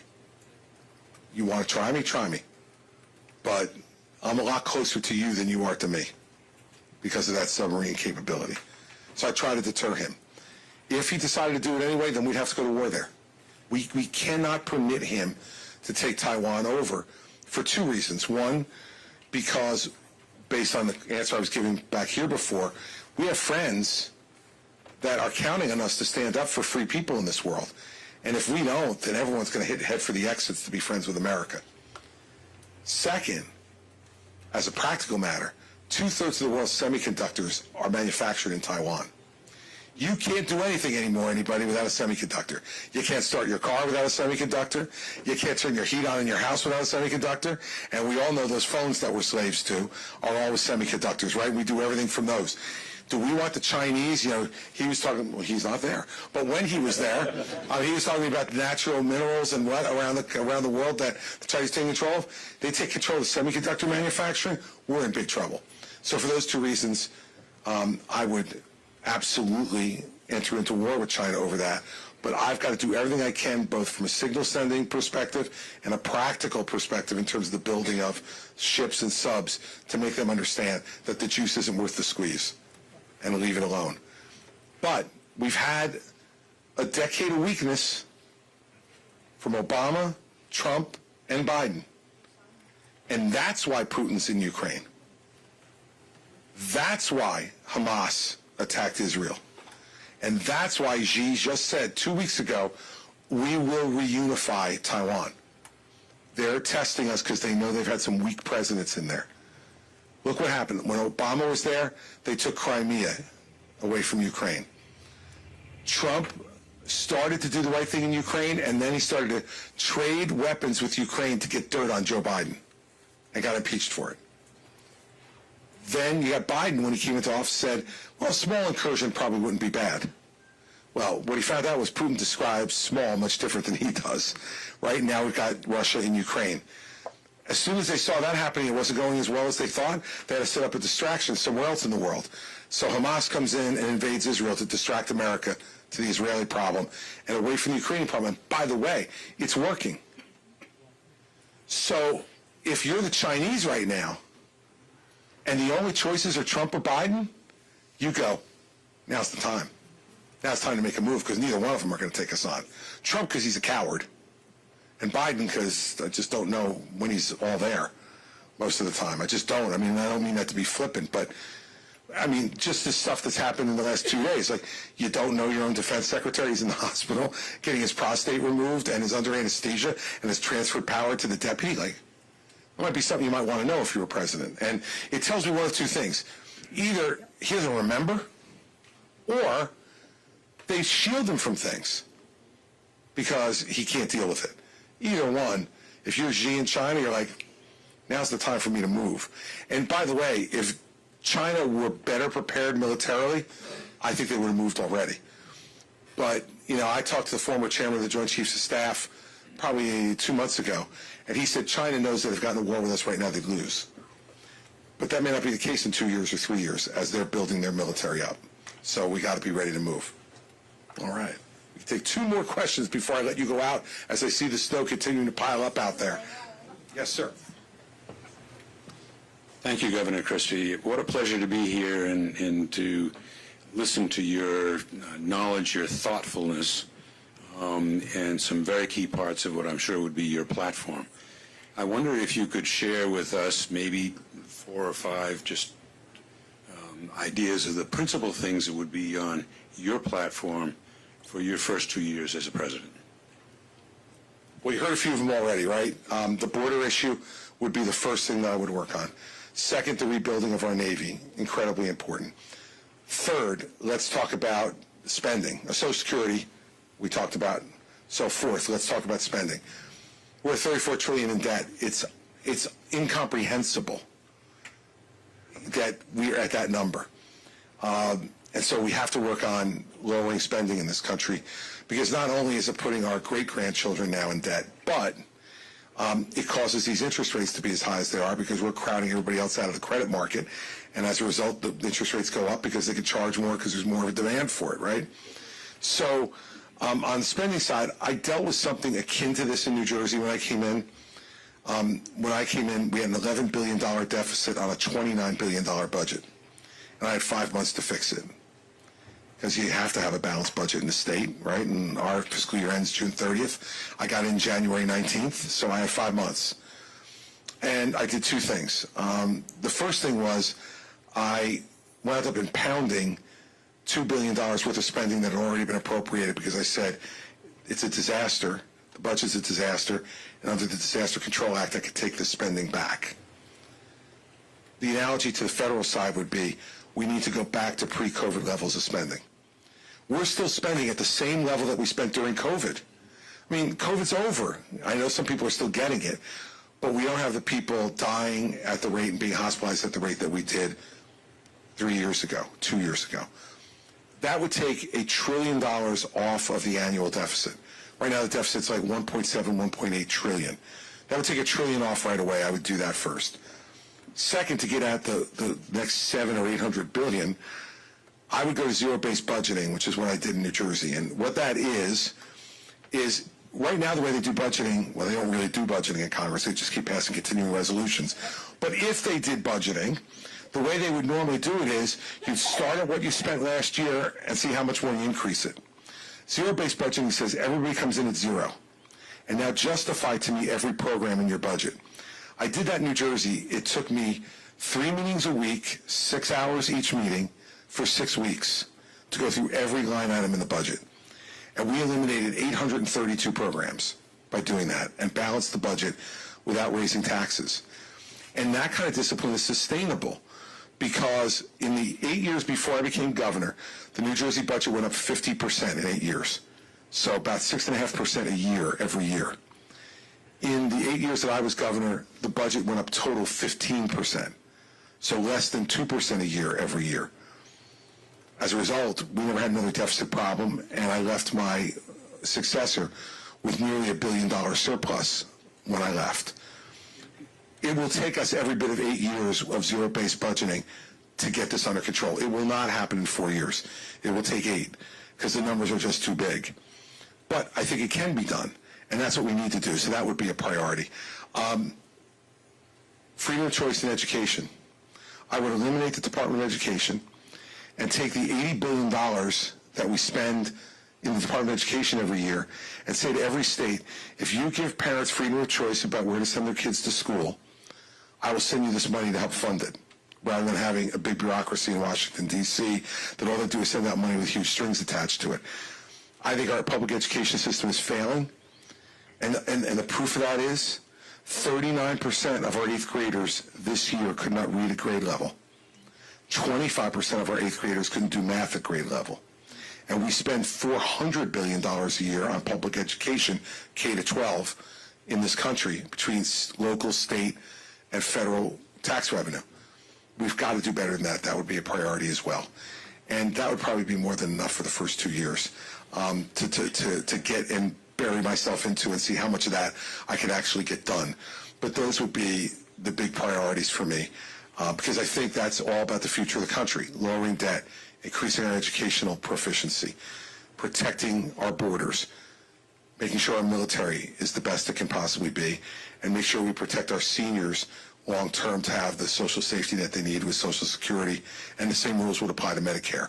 And that's what I would do with those. So those would be the top priorities. All right, we'll do one more and let you get out in the snow. Yes, ma'am, you're right here. Sorry about that. I have 2 questions. The first one's about the Canadian border, and the second one is the challenge between Jerusalem and Tel Aviv, and the fact that today there was warning against the upper neutral countries, because it's probably a little bit more intricate a situation than we have assumed would be just about the Arab nations. All right, so let's start with the second part first. Look, on Jerusalem and Tel Aviv, everyone's going to have to stand up and be counted now on what's going to happen with Israel. There can be no neutral parties on this, because the question for our allies are, if we don't stand up for Israel to self-determine, how do we expect Israel to go and help the Palestinians, which needs to be part of the solution as well? That's why I would say to the Saudis, look, make peace with Israel and recognize their right to exist, then we're going to get a Palestinian state after that. But if you're Israel, and you just went through October 7th, and Hamas is saying they want more October 7ths going forward, and they don't have the Saudis as an ally of theirs in Israel. The Saudis are still nominally an enemy. How do we fix this problem? And the rest of the countries who are like yelling for ceasefire in Israel, I've been there. I'm the only candidate who's gone to Israel since the war. And I can tell you from having been there that those people are legitimately frightened for their lives and their existence. And as the only democracy in the Middle East, we better stand firm, and we better say to our allies, this is a fight worth having. And by the way, the Israelis don't want anything other than financial or weapons support. They're not looking for American troops or any other troops to come there. They've got a sufficient army to win this thing if they're armed the right way. So, you look at what happened in Bethlehem at Christmas, where folks could not go there and make the pilgrims they normally made because of the war. You look at the holy places in Jerusalem and how really for the last 20 years they've been managed pretty well with allowing people of all faiths, Jewish, Christian, Muslim, to be able to come to the holy places in Jerusalem and be able to worship and do pilgrimages there. And Israel has made sure that it's been a place that's been open to everybody. That's what I remind all these folks of. And the fact that it wasn't the Saudis who made that happen. It was the Israelis that made that happen. What was the first one again? I got so into that answer. Oh, the Canadian border. Okay. Thank you. Well, Europe's position, as usual, on this stuff is ambiguous, right? And that's why we've fought so many wars in Europe. It's not okay, and that's why I said our allies can't be neutral. They need to stand up, and they have not stood up. And the British have, but other than the British, the rest of the people in mainland Europe have been squishy at best, and worse in some respects. And this has got to be one of those test moments for us with our allies and say, like, you need to stand up. And quite frankly, when America really pushes, they can get that done because of the long-term relationships and the dependence on us. At 9/11, you didn't have anything being squishy after 9/11. And because we made it clear, President Bush made it clear, there's only two choices. If you're a terrorist or you harbor terrorists or support them, you're just as much of an enemy. Well, everybody came around, so we do that. On the Canadian border, look, we have a great opportunity at the Canadian border to be able to avoid what's happening at the southern border, right? I mean, it is, I'm sure that even those of you here in New Hampshire who are a border state to the Canadian border, you're not waking up every morning worrying about what Trudeau's up to. And are the Canadians coming? We know they're not coming. But what we need to worry about is that we have a situation that's similar to what's happening at the southern border, which is people will begin to use that as an access point to the country, and that will significantly change. Well, and exit too. Now, here's the other part of it, though, is the challenge there and the opportunity are both much larger. The challenge is, you look at the southern border, presumably you could build a wall there. Now, we know that became a bit of a problem with the last ones. You can't build a wall on the northern border, okay? And so the fact of the matter is that we have to use technology, and we have to use greater leverage with the Canadians to make sure that we're all in this game together before it gets bad like it's gotten with Mexico. And so that's where, when President Trump mocked Trudeau and, you know, called him an infant and pretty boy and all the rest of the stuff, you know, that's all like fun stuff for Trump, but it pisses Trudeau off, and it makes him much less likely to cooperate with us in these things.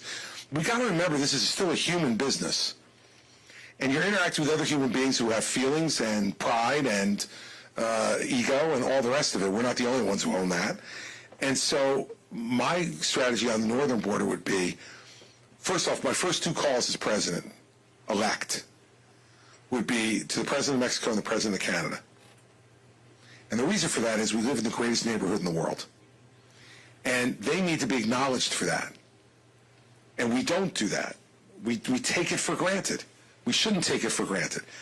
And I would want to use that symbolic gesture as an opening to say to, if Trudeau still the prime minister at that point, to say to him, look, Justin, I understand that you haven't treated with a whole great deal of respect by some of these folks. There's a new sheriff in town, and I want to be friends, and I want us to work together because we have common interest in making sure that our borders are secure and safe and that trade is uninterrupted between our 2 countries as a result.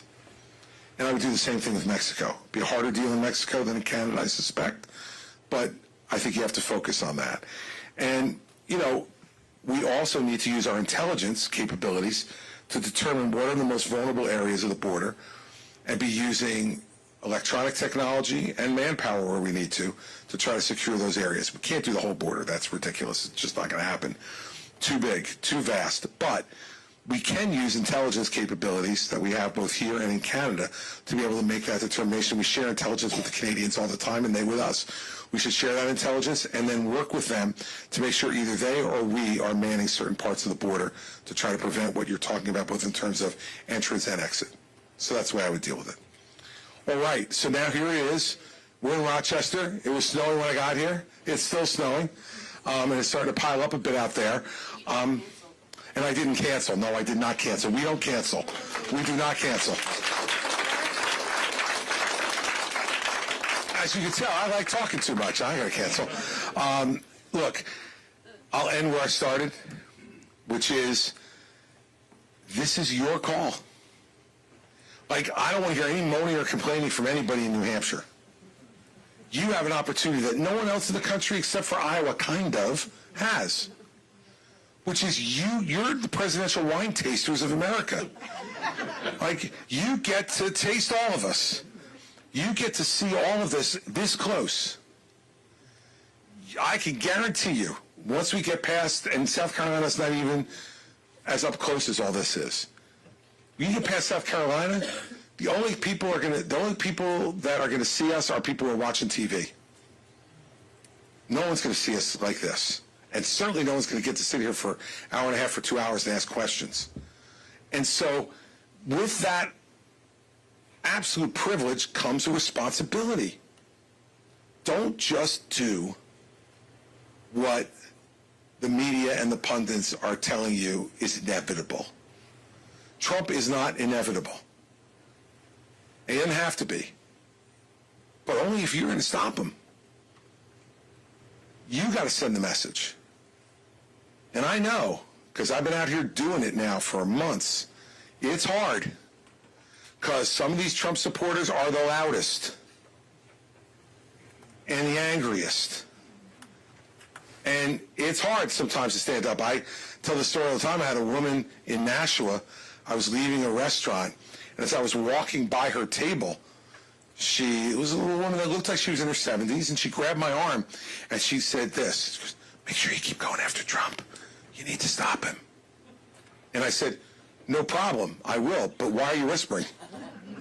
And she said, "Well, because my friends don't like to hear me say stuff like that." Like, it's time to stop the whispering, New Hampshire. Like, 2 weeks from tonight, there can't be whispering. Because if there's whispering, he's going to be the nominee. And then your choice in November is going to be Donald Trump or Joe Biden. This is the greatest country the world's ever known. This is the greatest democracy in the history of the world. That's it? Really?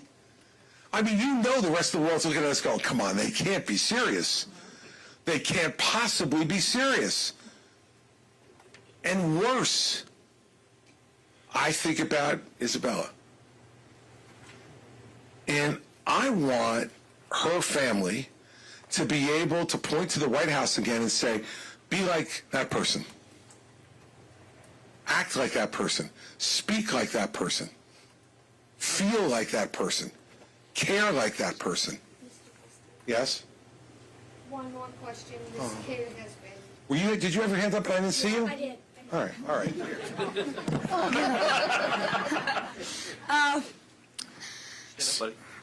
So, my name's Charlie. Charlie, how old are you? 9. All right, let's go. My question is about the future of, like, violence in America if you were to be president, and, like, what, like, you would try to do to prevent, like, let's say, America being in, like, a major combat thing in, like, 8 to 10 years or something like that.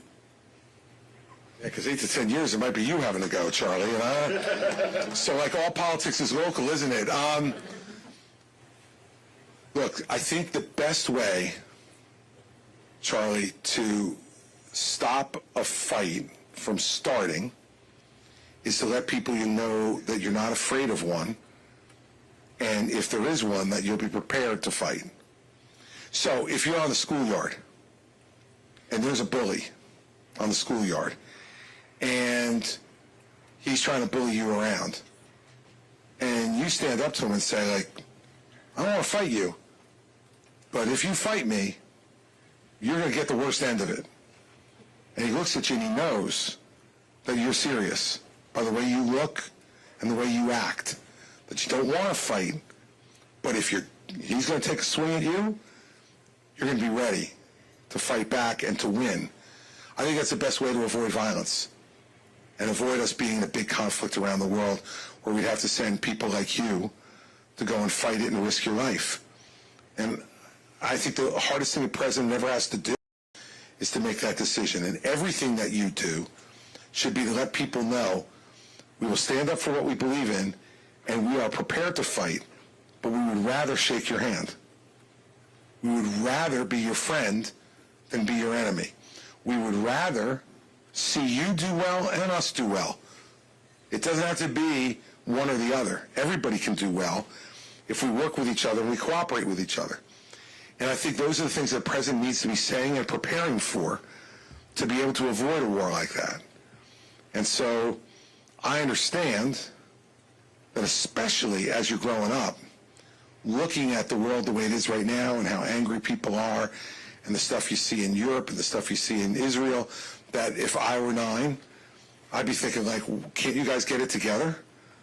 Right? Like, why are you all fighting like that? Yeah. Right? And you say, like, this should be, adults should act like adults. Might be nice, right, Charlie? And definitely, right? So as president, that's what I would try to do. And it doesn't mean that we never have a problem, but it makes it much less likely that we do. But people know you're serious, that you'll stand up for what's right, but that you'd rather work with them, cooperate with them, and make everybody's life better. I think that's the best chance you have to not having a war like that, not having to see somebody like you go over and fight something like that, because I prefer that not to happen. Thanks, Charlie. Sorry I missed you. So that's a really good way to end. Right before I got into the race, I called President Bush 43, and I asked him about whether I should get into this race or not. I worked for him. I was the U.S. Attorney in New Jersey. He appointed me. And he said to me, you should get in. No one's saying what you're saying. Get in. Fight. And he said, now remember, when you go to New Hampshire, he said, make sure when you're at those town hall meetings, you ask people for the vote. Now, I know you think that they know you want their vote. And he said, but people, you know, they're sensitive about their vote.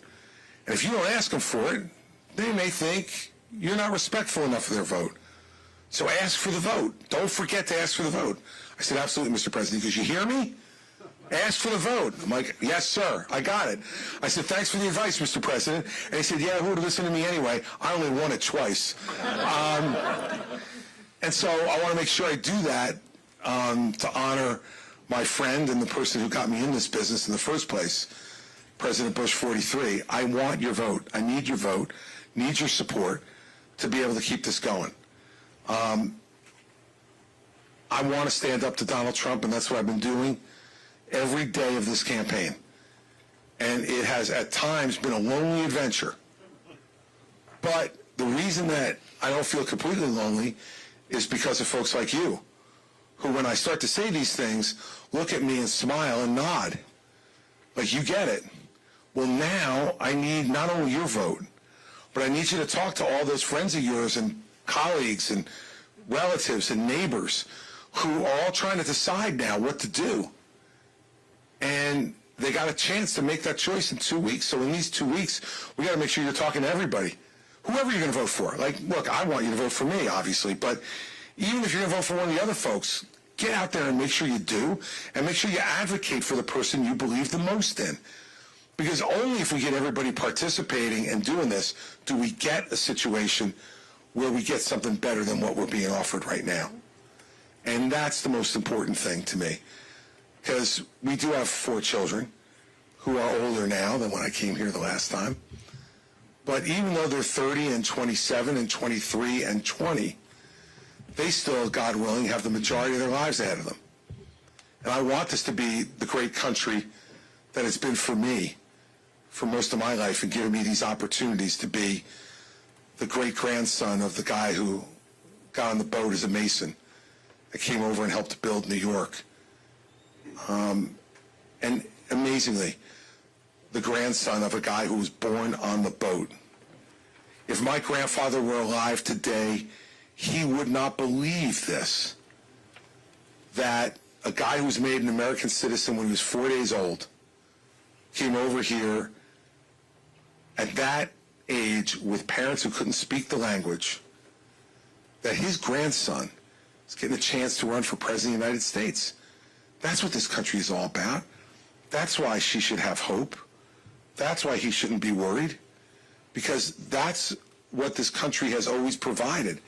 Let's not give that up to a royal family. It's not what we wanted 250 years ago when we started. It's sure as heck not what we should settle for now. So as long as I think I got a chance to win this thing, I'm going to fight every day to try to win it. And with your help 2 weeks from tonight, we could shock the world.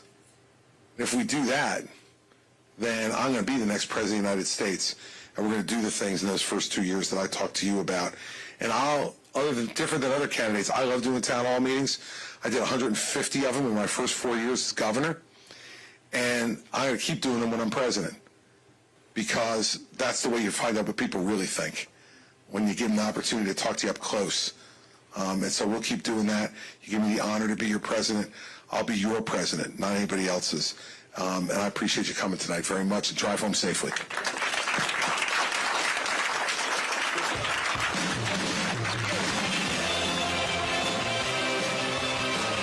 Now, you get the same answer every place. And some days you'll like it, and some days you won't. But you'll know it. And if you talk to anybody who lived in New Jersey during the 8 years I was governor, I guarantee you they will say, I always knew what he was thinking. And they always like it, but I always knew what he was thinking. I didn't always agree with him, but he did what he said he was going to do. And I think that's the most you can ask from a leader. The last piece is to listen. And that's why these town halls are so important too, because after every one of them I learned something.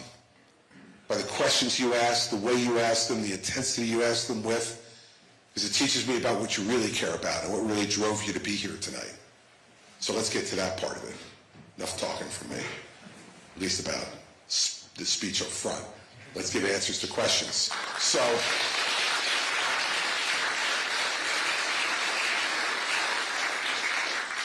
it's easy. Raise your hand. I call on you. Someone's going to come to you with a microphone.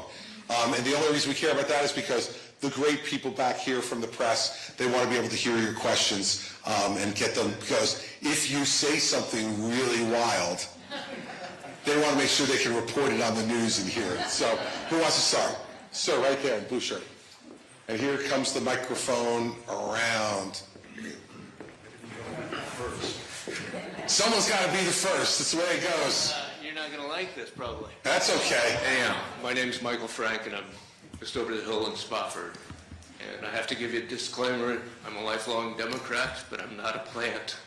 I don't care if you are, so it's all good. I've spent 20 years in the Air Force, military officer. I've done 2 tours to Iraq, and I'm here to listen to your views. Although I can't vote in the primary, I still can support you and sing to that choir. Okay? So I applaud your passion for preventing the orange-headed person, nameless, from ever having the keys to the White House again. But I also need to know what you're going to do when you're in the Oval Office. Mm-hmm. So my question to you is, during these strange times of the world we're in, what will you do to prevent the crises in Ukraine and in the Middle East now from spilling over and becoming a worldwide conflict? It is one of the most important challenges that will face the next president, because I absolutely believe that what's happening in Ukraine and in the Middle East is connected. And I believe that as Russia continued to lose more and more men, more and more equipment, and it became clear that they weren't going to take Kyiv in a week, as Putin said when it started, that they needed a distraction because the world was too united against them. And so all of a sudden, out of nowhere, here comes Hamas to invade Israel. Now, Hamas is always willing to invade Israel. All they need is a little money and a little encouragement, right? And they got that from Russia's friend in Iran, who is the banker for Hamas and for Hezbollah. And I don't think it's any coincidence that it happened when it did. And it's meant to do exactly what it's done inside our country, which is to distract and divide us from what's going on in Ukraine. And where do we go from here is the question. And how do we prevent it, as you said, from spilling over into a bigger conflict? The only way to do that is to show strength. And I think what's been happening when you look at Ukraine, you could take this all the way back to George W. Bush. And President Bush, who I worked for and who I have great respect for, he blew it when he allowed Putin to go back in and start taking some of that territory back. Then Obama came after him and permitted Crimea to happen and didn't send any defensive weapons to the Ukrainians in response to that. The first part with Bush sent a signal, no, we're willing to let you take a little bit back. Not too much, though. Then when we send no defensive weapons to the Ukrainians, Putin says, Obama doesn't care about these guys, let's take a little more. Let's get Crimea. Then Trump comes in, and to give him some credit, he started to send them some weaponry. But then he decides to use it to blackmail them to get dirt on Joe Biden, right? Well, if you're Putin, you're saying, well, he didn't really care about them. This is just a means to an end for him. So I'll take a little bit more, and I'll start to assemble troops now on the border. And then Biden comes in, and he says, well, maybe a small incursion wouldn't be so bad. He said that when he first got into office. Well, the problem is that a small incursion is defined differently by Vladimir Putin than it would be by Joe Biden. And so at each step along the way, we showed weakness. And you know this, dictators assess risk. And when you show them weakness, they take while they can. So the first step in avoiding this to becoming broader is to very clearly, as president, state what you are going to do. And what I would say about Ukraine is very simple and direct. I will give them every weapon they need short of nuclear weapons to win the war against Russia. And I'm the only candidate in this race, other than President Biden, who's gone to Ukraine since the war started and met with President Zelensky.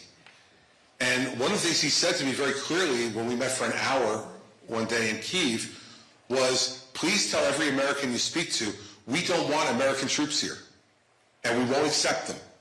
He said, we've been occupied by Russia. It was no fun. That's what we're fighting against now. We don't care to be occupied by you either. And he was very honest and very direct. He said, what we need are weapons to defeat them. We don't want and will not accept American military presence here. So we have a situation here where we can defeat one of our adversaries without a drop of American blood being spilled. That's something we should take advantage of. And so that's why I would be as aggressive as I would be on Ukraine.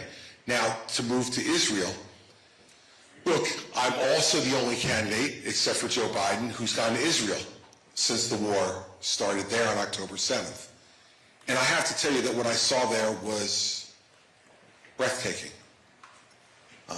I went to one of the kibbutzes that was 600 yards from the Gaza border that was attacked that day. And it's not just the inhumanity that you saw. It was the joy with which they executed on that inhumanity. And what it told me was this is not an enemy that we can negotiate with. Because they've made it very clear that what they want is the dissolution of Israel and the killing of every Jew in the world. That is how they define success. Well, we've been here before, haven't we? And I think we need to take people at their word. Everyone said back in the 30s, oh, Hitler doesn't really mean it. Couldn't possibly mean what he's saying. It's just to fire his people up and to become more popular. No, he meant it. And he did the very best he could to execute on it. We need to support Israel to diminish Hamas's military capability so that they're no longer an imminent threat to Israel. Now, here's the tricky part. The tricky part is the ultimate long-term goal here is to isolate Iran. Iran is the problem. And guess what? The Saudis know it. The Emiratis know it. The Qataris know it. They all know that Iran's the problem. So what we should be saying privately to Israel is be careful about when enough is enough. Make the judgment. You're not going to eliminate Hamas completely. That's not going to happen. When do you degrade them enough that they're not an imminent threat so you can tell your people they can go back into their homes? Because if we go beyond that, you're making it impossible for the Saudis to make a deal with the Israelis. And that is key to isolating Iran. Now, we shouldn't be having those conversations publicly because, again, that shows distance between us and Israel. Publicly, we should be saying we're with them, we're going to support them, they're the only democracy in the Middle East, they're our best friends in the Middle East, and we're with them. Privately, we should be saying to them, that's all true, but let's figure out how we thread this needle. Because if at the end of this what we get is a diminution of Hamas and the ability to get the Saudis back to the table to negotiate a deal with the Israelis that recognizes Israel, that has the home of Islam, the birthplace of Islam, recognize Israel's right to exist, the ballgame is over for Iran. There's no one left to side with them. And so that's the way I would approach it as president, is to say to Netanyahu, or whoever is in charge over there, when Netanyahu invariably is going to leave, because if you're the guy who October 7th happened on his watch, you're going. It's just a matter of time. Whoever's left, we're your friends. We're always going to be your friends. We're always going to stand by you, defend you, and support you. But let's be smart about this, because we got a much bigger program to pursue. Because the way to stop the spread is to make Iran irrelevant. Iran is the one who wants to spread conflict through the Middle East, the same way China wants to spread it in Asia, the same way Russia wants to spread it in Europe, and the same way North Korea wants to be a player with China to do it in Asia. Those are the four legs of evil. in the world right now. Keep our eye on that ball, show them strength, and let them know that the United States is going to stand by our friends when we say we are. We do that, I think we'll be able to calm the world, and that's what I would intend to do.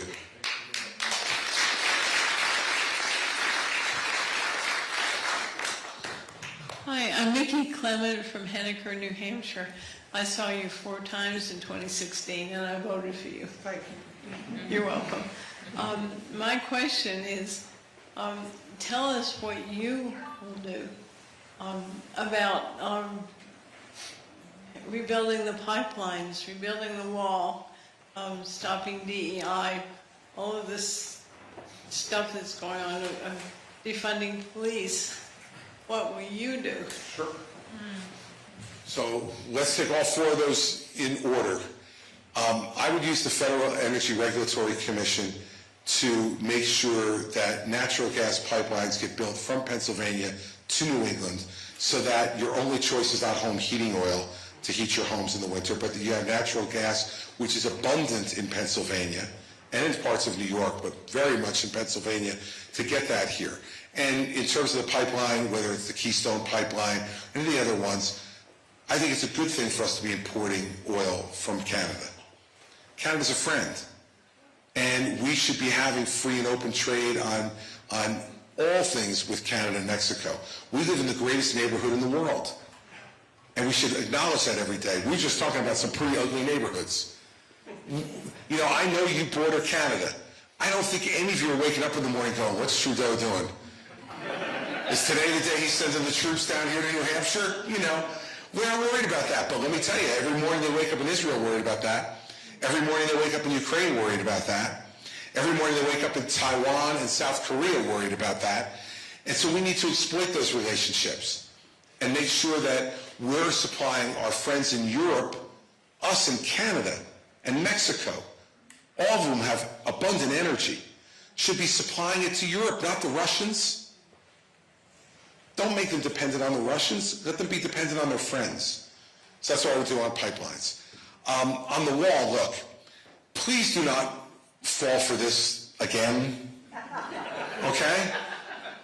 8 years ago, I was on that stage when he said, I'm going to build a big, beautiful wall, and Mexico's going to pay for it. And I said at the time it was baloney, and people believed him. And he lied. It's that simple. He built 52 miles of new wall in 4 years. Now, if the Mexicans knew that we were only going to build 52 miles, maybe they would have paid for it. And at that pace, for 52 miles, he only needs another 115 years as president to actually finish the wall. I think a wall is a fine idea, but we're going to pay for it. That's the way it goes. It's like you build a fence on your property. You don't go to your neighbor and say, how about half? No, they go, it's your fence. On your side, you pay. So I think the wall is a fine idea as part of an overall strategy on immigration. It will not fix it by itself, anywhere near fix it by itself. And we can get into immigration in a minute, but that's what I would do on the wall. Third, on DEI, have we not seen over the course of just the last couple of months what a failure it is? I mean, come on. It's ridiculous. All right, people should be chosen based on merit. That's what this country should be all about. And I don't care. It's fine by me. And when I was U.S. Attorney, I remember walking into that office the first time in New Jersey. It's the 5th largest office in the country. And when I went in there for the first couple of days, Mary Pat, I come home and she says, what's the office like? I'm like, that is the whitest place I've ever seen in my life. So I was focused on trying to make sure that we made the office look more like the state that I represented, which is the most ethnically diverse state in the country. But that doesn't mean for a second I would pick somebody who wasn't competent because of the color of their skin or their ethnicity. But guess what? If you work hard enough, you can find lots of people who are very competent with diversity. That's fine, but we shouldn't have programs that require you to do something like that on any of that stuff. And what it's done, especially to our military, is make them confused about their mission. And it's not right. And I think that's one of the reasons you see recruitment down in the military, because the mission is unclear. So it's ruining our colleges and universities. And we need to just put an end to it and say what we should do is enforce the law. And the law in this country already says that you can't discriminate against people because of their color or their gender or their sexual preference or their ethnic background. And so let people of quality come forward with all those backgrounds and let them be hired. And if they're not hired because of that, then those people should be sued and forced to do the right thing, but not with some government program that says you got to hire somebody only for that reason. That's wrong. So it's DEI, and that was the last one? There was 4 of them. Yeah, the pipelines, the wall, DEI, and there was a 4th one. Oh, defunding police. Well, okay. I'm a former prosecutor, so I think you know what my answer on this is going to be. I worked with police many, many days of my career, both local police and federal agents. And I think that the diminution of those folks around this country has destroyed the quality of life in every one of our major cities. Every one. And it's wrong. And so what we need to do is to show support for the police, and that's not blind support. Look, I prosecuted police when I was a prosecutor. Police who were corrupt. You break the law applies to everyone. But this idea of defunding the police, we see what a folly it is. Who wants to live in San Francisco? Who wants to live in Los Angeles? I have a daughter, we have a daughter that lives in Chicago. I fear for her every day. Right? New York City is a disaster. A disaster. And so the idea that somehow, because there are some police who abuse their power, we must defund all the police is a ridiculous notion. And I also think the diminution of the FBI has been awful too, and our party's participated in that in a big way. I know the director of the FBI personally. I know dozens and dozens of FBI agents. Those men and women every day put their lives on the line to try to protect our country. And the fact that you got idiots like Vivek Ramaswamy who are saying he'd fire 75% of the FBI, yeah, just what we need is to fire 75% of the FBI. I mean, this guy really needs to just go back to Harvard, because that's where his attitudes belong, is a place like that. So I would be someone who would appoint an attorney general who would support law enforcement officers who do their jobs. And that's what we need to do. And when I became U.S. Attorney, John Ashcroft was the Attorney General, a really good man, and he said to me, this is your job, Chris. Enforce the law every day without fear, favor, or partisanship. That would be the direction from me as president to my Attorney General and to every law enforcement officer who would work under me as president.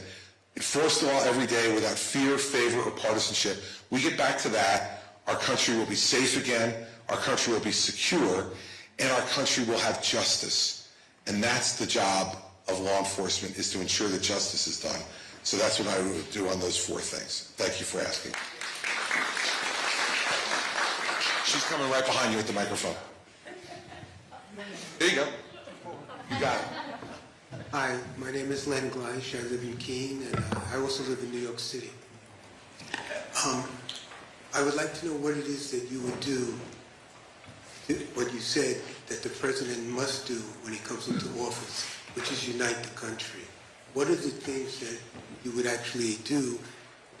We're very at each other's throats right now, and somehow we have to resolve that. Look, I think a lot of the anger in the country is rooted in the fact that government has gotten nothing done for more than a decade. That, like, they take a victory lap when they don't close the government. Somehow that's an extraordinary achievement. That they passed another continuing resolution, not a budget, a continuing resolution not to close the government. I think that the frustration that people feel is rooted in the fact that they don't think government hears them and what they believe the problems are, and they're not solving anything. So they say, what the hell are you doing? And the anger gets higher and higher and higher. So I think the first way to fix it is to start accomplishing some things. Now, how do you do that? I was governor of one of the bluest states in this country. In fact, we haven't elected a Republican to the United States Senate in 51 years. It's the longest streak of any state in America. Longer than California, longer than New York, longer than Illinois. Us. So it was a tough place to be a conservative Republican governor. But what I decided to do right from the beginning was to reach out to the other side and say to them, look, I went to see the Senate president, who's a Democrat and the head of the Iron Workers Union, so another shy and retiring guy like me. And I went to see him before I even got sworn in, after I was elected. He said to me, Steve, look, we got a choice to make. I said, we can yell and scream at each other and fight and make headlines for 8 years. He said 4 years. I said, no, 8 years. I turned out to be right. I said, or we could put touchdowns in the end zone. I said, now, I'm willing to put touchdowns in the end zone. I'm willing to make deals with you to do that. And I promise you that I will always tell you the truth. And if I make a deal, I will always keep my word, even if the deal turns out bad for me. But only if you'll do the same. The 10 seconds he took to decide that question were the most important 10 seconds of my governorship. And he stood up and he put his hands out and he said, let's put touchdowns in the end zone. Now, it wasn't that we didn't fight for 8 years. We had plenty of fights. You know, one morning, a Sunday morning, I went and got the Sunday paper at the bottom of my driveway. I opened it up, and the headline was Sweeney, his name is Steve Sweeney, : I want to punch Christie in the head. Was the headline. That was not one of our better days. But we committed to each other that when a deal needed to be made, we would get into the same room with each other, and whoever was being unreasonable, the other one would just say one sentence: touchdowns in the end zone. That was our code word to each other. I tell you that story because that's what you're going to have to do in Washington. We got to get back. What touchdowns are you going to aim for? Well, look, that's what this whole conversation is about tonight. So if I give that answer about all of them, my wife will throw something at me. But what I'm telling you is, look, we've talked about immigration. Immigration has to be fixed. And the reason it hasn't been fixed is because both parties have dug their heels in and said, we're not going to give in on anything that we don't agree with. My job as president is going to be to bring those two sides together on immigration. And what we need to do, in my view, is we need to go to a merit-based system of immigration. We have 6 million open jobs in this country. 6 million open jobs. Every time we've had that kind of labor stagnation in this country, the way we fixed it is to bring immigrants in to fill those jobs who knew how to do it. That's where my great-grandfather got here. He was a stonemason in Sicily, and they were building New York City, and in 1901, he came here because they were looking for stonemasons, and he got a ticket to come here. And my grandfather, his son, was born on the boat on the way over, because my great-grandmother was 9 months pregnant.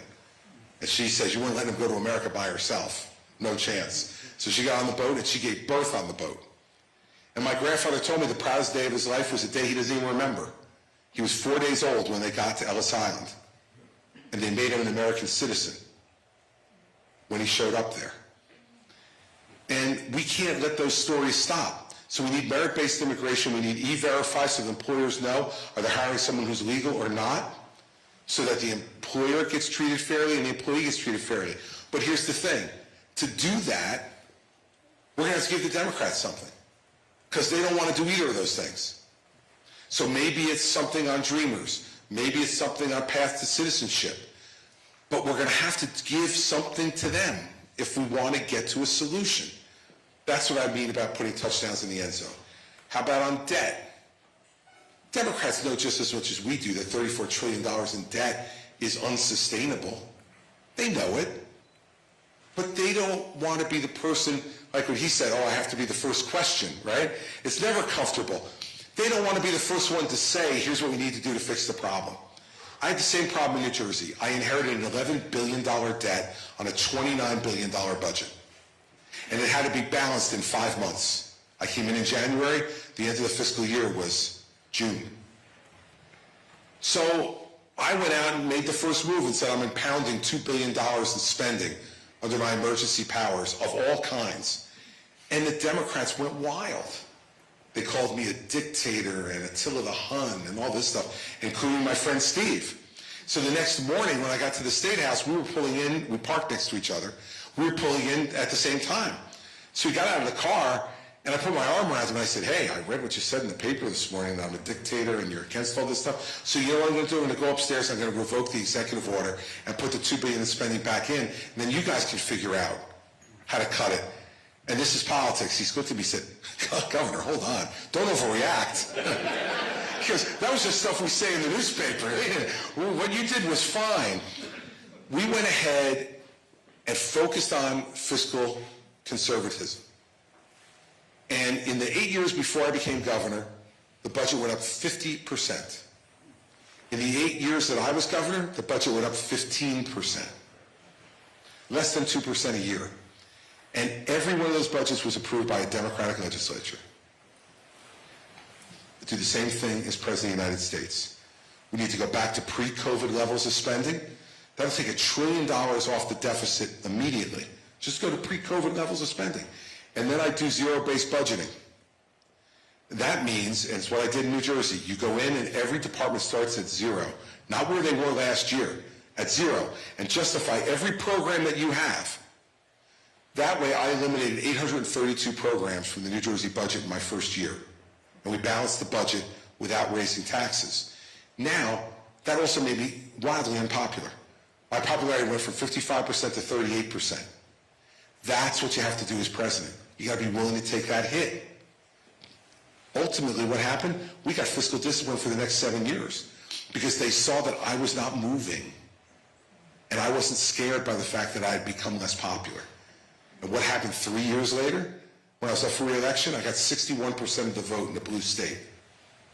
So those are just two examples of the way you put touchdowns in the end zone. Pick big, important, consequential issues. Not the small stuff, the big stuff. Because if you sat in that chair 4 years from now, and I came back up here and I said, guess what? We're 2 years away from a balanced budget, and we've changed the immigration laws, and the crisis at the border is over.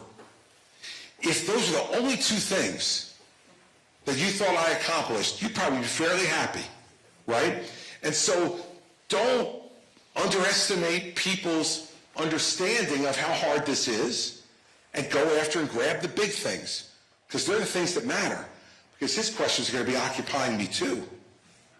So I got to be dealing with that at the same time I'm dealing with this. But that's why I want the job. I mean, this is where some members of my family think I'm crazy.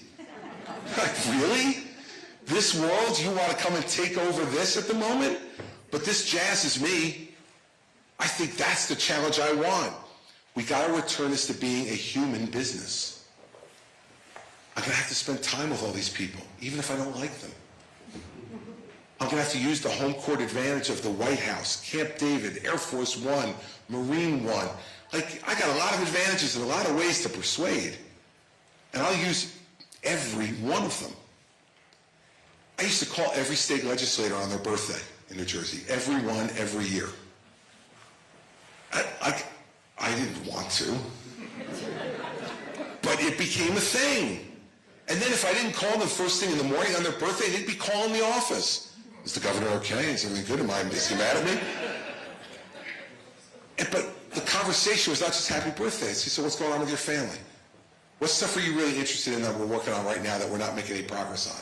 How can I help you get what you want over the finish line? Is there somebody you need appointed to something that's a reasonable person that I can appoint? Come see me and give me their resume.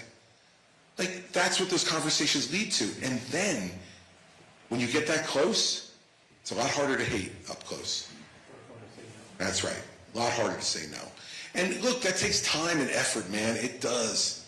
But it's the only way we're going to fix this. So that's the way I do it. Next question.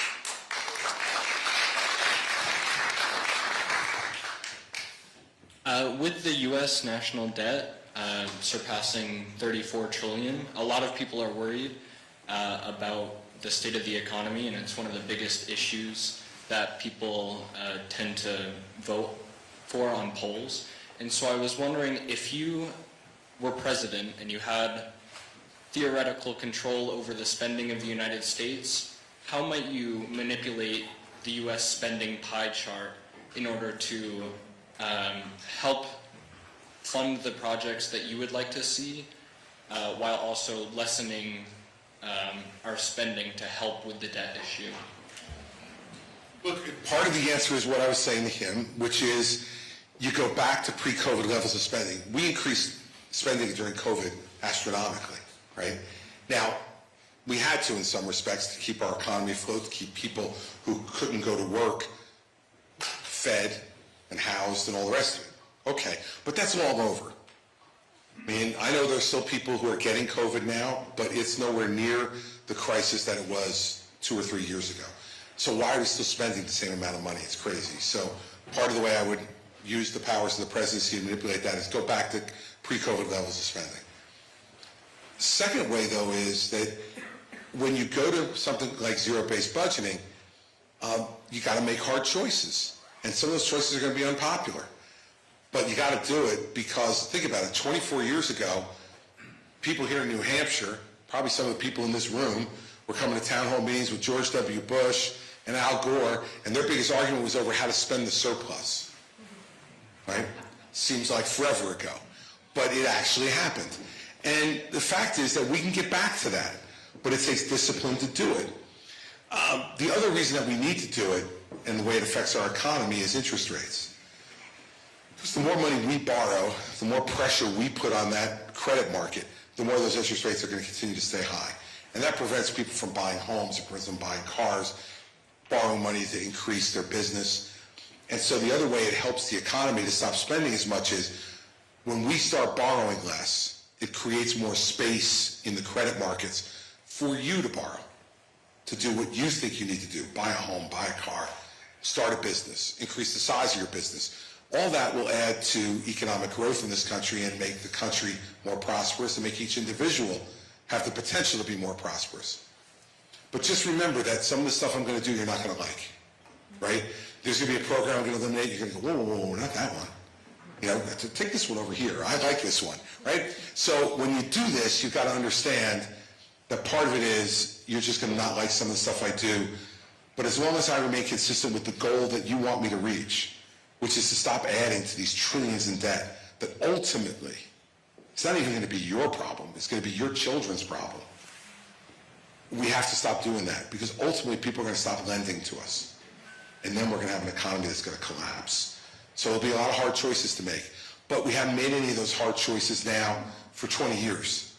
And now we're paying the piper for that. And, you know, it's like, you know, whenever you get loaded and have a hangover, you know, the hangover stinks. We're going to be in the hangover stage. And that's what we need to do. If you like the party, you know, you got to live with the hangover. And we're going to have to live with the hangover of cutting spending and eliminating some of these programs that might have merit to them, but that we just can't afford. So that's the way I would go about doing it. All right. Yes, sir. My name is George Flores, and I've been a resident of the state for 38 years now. And I agree with Sweeney. I was actually a union rep in Vermont for 10 years. So my question is, my company just closed down last month. We were in business for over 60 years. I'm still there, but we laid off 60 employees. We were probably one of the top paying jobs at the state. What closed us is the competition from China. We're a paper manufacturing company, and we just can't compete with them. My boss, the owner, he's from Canada, and we're looking at new business to reopen it in the summertime. So the question is, what are you going to do to balance this trade with China? We're losing many jobs. Back in the early 93 to 2000, when I was doing union work and working with the governors and stuff in Vermont, we saved a lot of jobs. That's kind of like going by the wayside now. So that's my question. Sure. Look, the problem that we've put ourselves in with China is that our businesses have made the decision to go over there because labor is cheaper, right? And costs are cheaper. And so a lot of businesses have moved over there, and a lot of things that used to be manufactured here are being manufactured there because they at least thought when they did it that they were going to be able to do it more cheaply. They're finding out now that not so much as China starts squeezing them because of their own economic problems. That's why I think this is a moment of opportunity for us. China's GDP, 66% of ours. They've got a problem now. We now need to take advantage of it. And part of what we need to do is to bring back manufacturing that's essential to national security and public health. What we learned during COVID was much of what we needed from a public health perspective was manufactured in China. When we couldn't get masks and we couldn't get gloves and we couldn't get gowns and certain pharmaceuticals because they were all manufactured over there, we got a rude awakening because they weren't giving it to us. Or if they were giving it to us, they were selling it to us at an exorbitant price that they were absolutely just soaking us. So let's learn from that experience and learn at a time when they need us more than we need them. And right now, believe it or not, they need us more than we need them because their economy is aging out. And they don't bring immigrants to China. And they had that one-child policy for a long time. Now they don't have people to replace their aging workforce. So they need our help. So now's the time for us to negotiate different deals with them in ways where we can say, no new American investments going over there unless you change some of these rules that affect companies like yours, technology, in terms of the way they steal our intellectual property. Those are two of the biggest problems that China presents to us, is unfair competition and stealing of our intellectual property. You know the rules over there. If you have a new invention here in the U.S. and your company's thriving, and now you decide, well, there's 1.4 billion people over there, we want to go and expand our business to China, they say, sure, but you have to give us your technology. And then lo and behold, what happens is 6 months later, there's a Chinese company selling your technology. That's got to stop. And now that we have the leverage to do it, we should. And they're in trouble. He didn't come to San Francisco last month because he wanted to see the Golden Gate Bridge. He came because there were American businessmen and women gathered in San Francisco, and he needed to impress upon them how much he wanted them to continue to invest. Well, we now need to use that hunger to our advantage. They used it on us. It's time for us to turn it around, and that's what I would do as president. And make real deals that we can enforce. You know, Trump made this trade deal with China, said it was the greatest deal of all time, right? Just on agriculture alone, we could go through all of them. It's underperformed on everything. But the Chinese have only bought 40% of what they said they would buy from our farmers under this trade deal. So a trade deal on paper is nothing if you don't enforce it. And so we have that moment. We need to have it enforced, and we need to have somebody who knows how to do these things. And it's pretty clear that running the biggest government the world's ever known is different than running some golf courses. Yes, sir, right there.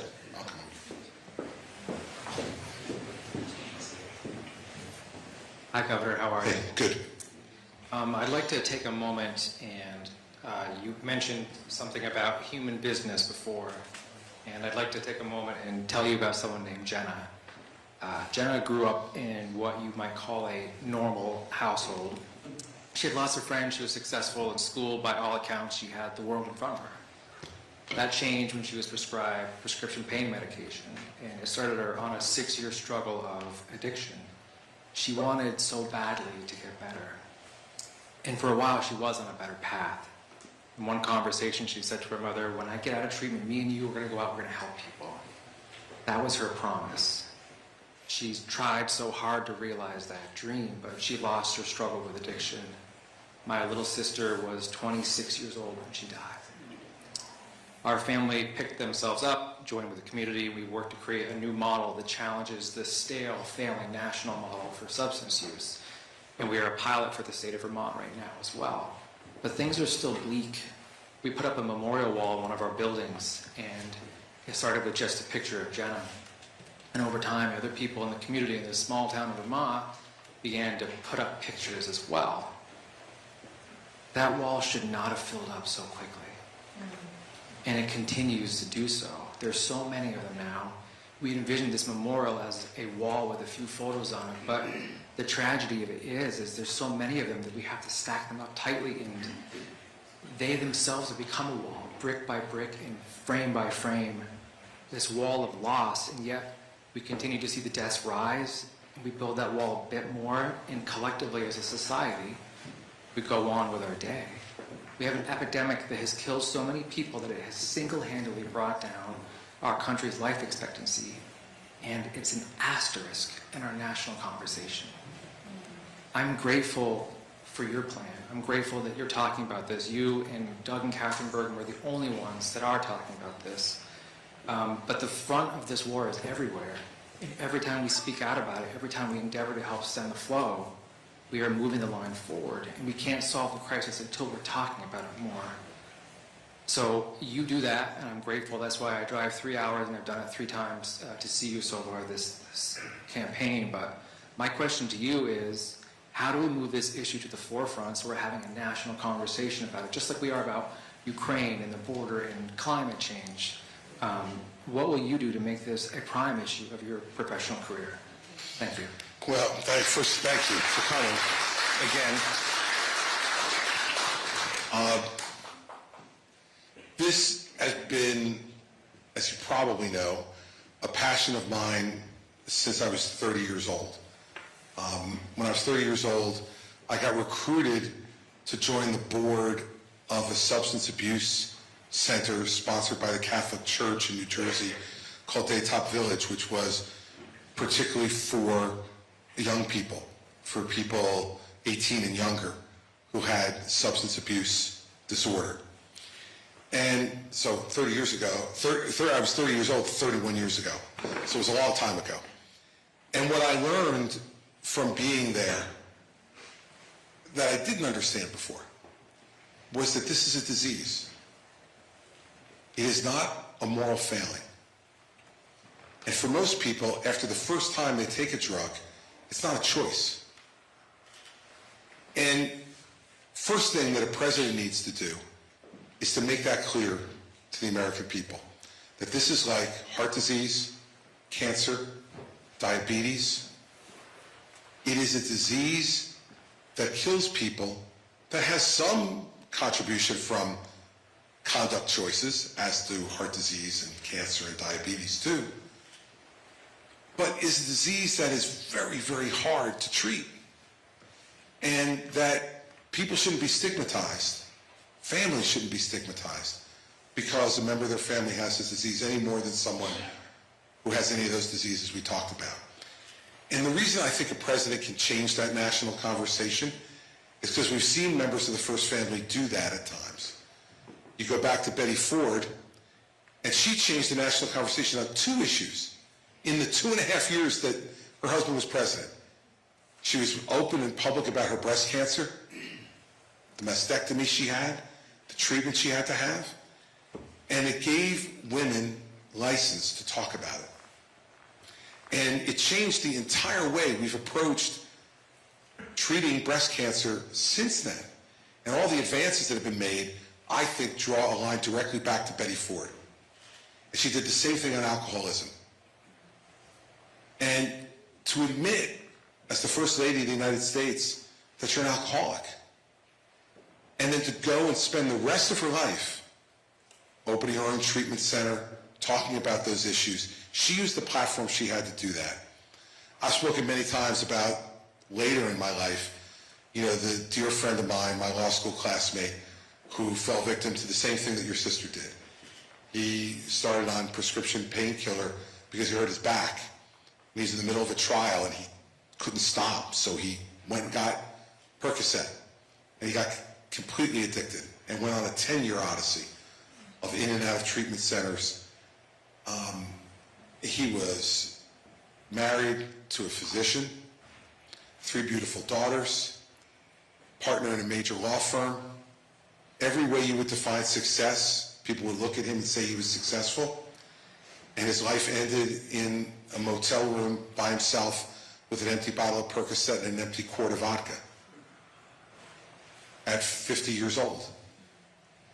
And left 3 daughters and a wife. And I went to his funeral as the governor, my law school classmate, who I knew was a good man, who had fallen victim to this.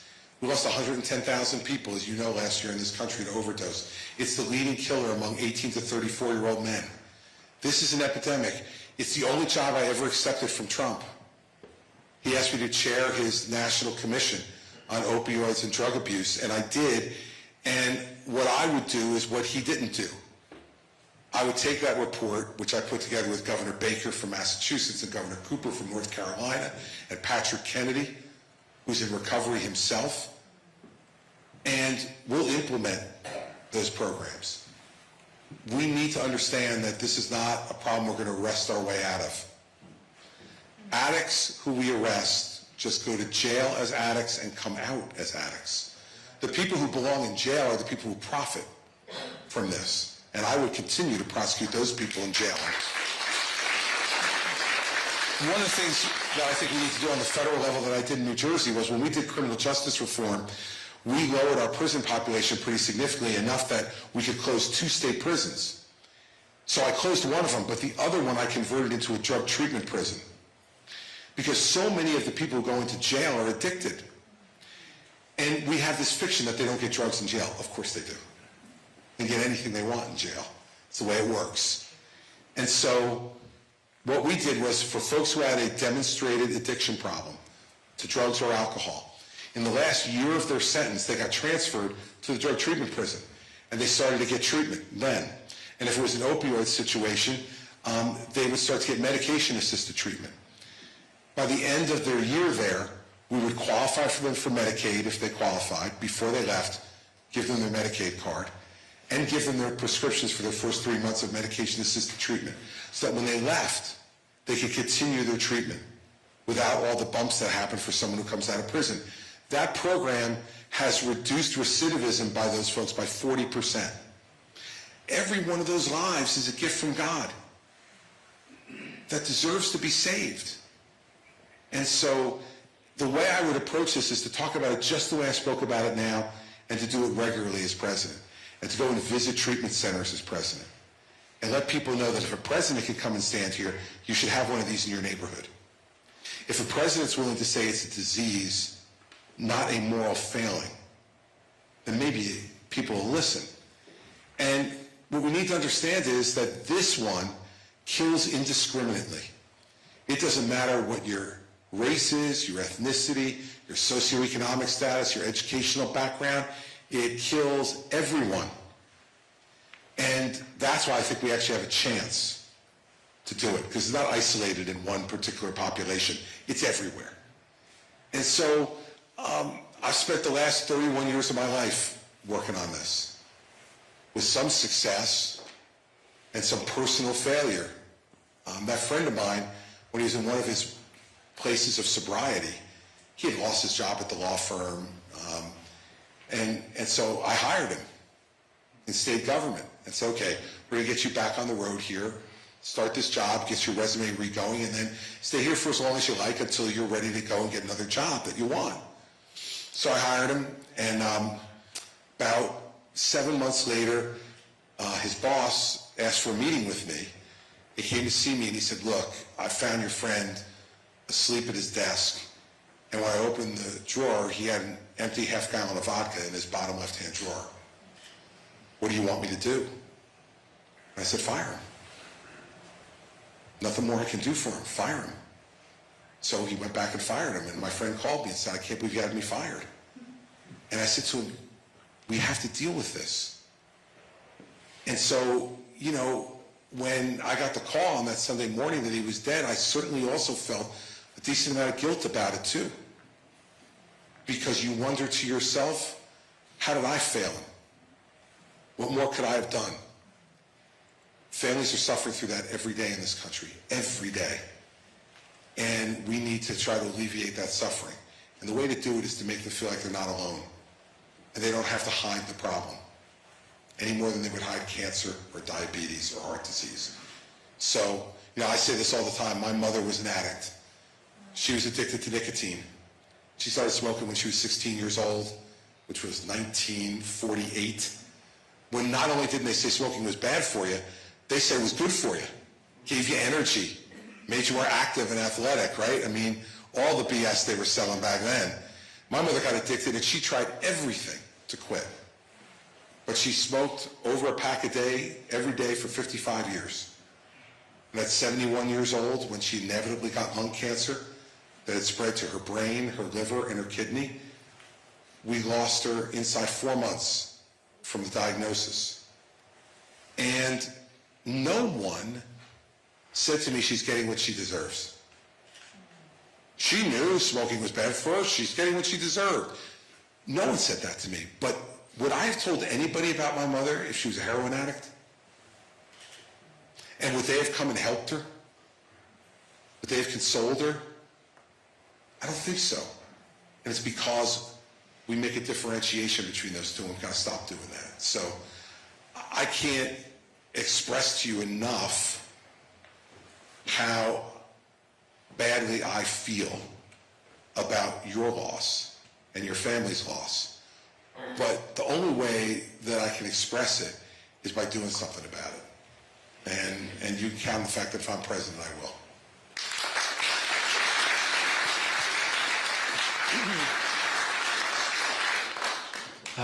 Governor, thank you for being here. Mrs. Christie, thank you for being here. I've been a big fan of yours since 2009. I think everybody knows that you were a governor. I don't think you get the credit you deserve for being a federal prosecutor. And I think that's actually more impressive. You speak the truth in this campaign, and you have made the Republican Party better, and I think you've made the country better. And you don't have to win the New Hampshire primary for that to be true. You don't even have to stay in the race through the primary for that to be true. You have made the party better, and you have made the country better. What I'm worried about is that Trump will win the New Hampshire primary. And what gives me a great deal of anxiety is that you and Governor Haley appeal to the same people. And so my question to you is, do you think that my anxiety about that is unfounded? No, I have the same anxiety. Look, Nikki and I do appeal to some of the same people. But there are a lot of people who support me who wouldn't support her because she's not speaking out against Donald Trump. Because she says...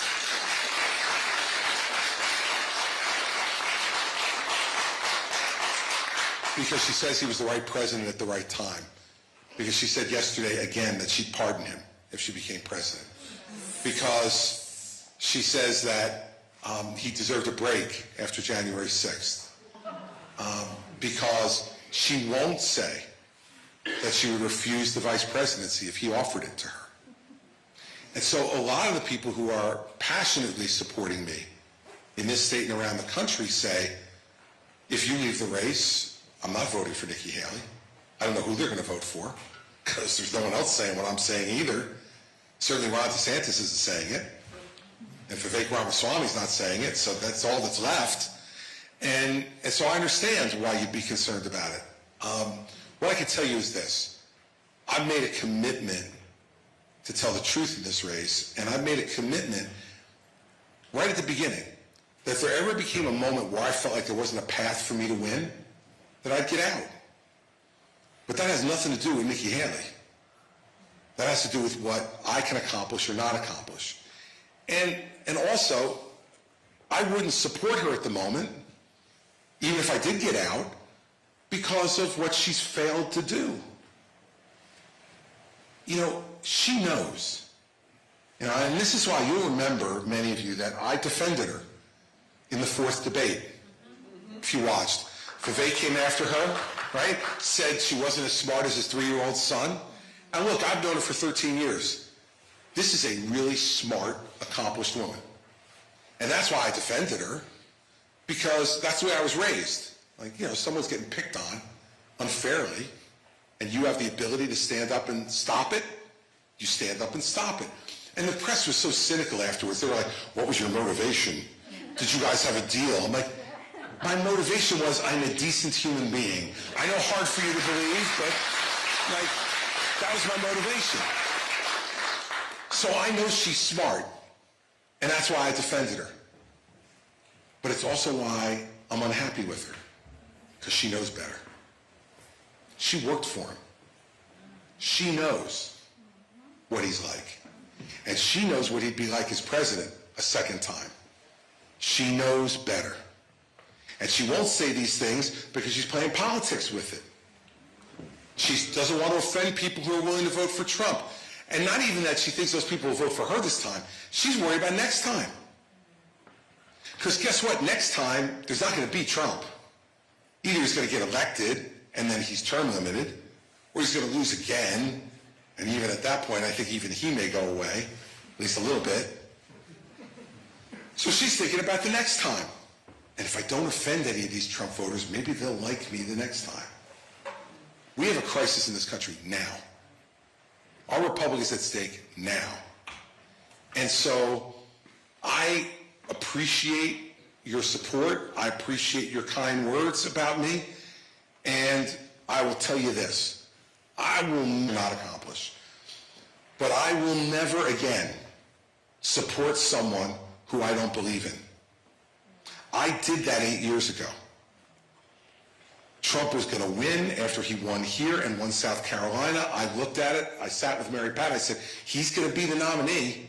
I don't want Hillary Clinton to be president.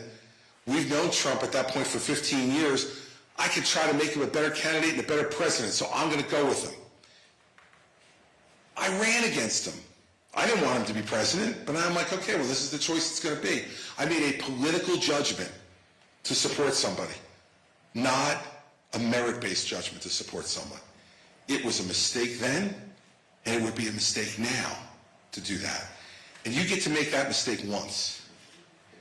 Because you make it once, people say, okay, well, he made a mistake, we forgive him. You make it a second time, they go, it wasn't a mistake. This is a pattern now. So I don't disagree with the premise of your question, that we share some similar supporters, because we have similar backgrounds, and for some reason people think, we agree on Ukraine, we agree on Israel, so there's some things that we agree on. But the most important issue in this race is Donald Trump. There is no more important issue than that. Because if we don't defeat him, then all the things we're talking about here tonight are not going to get done.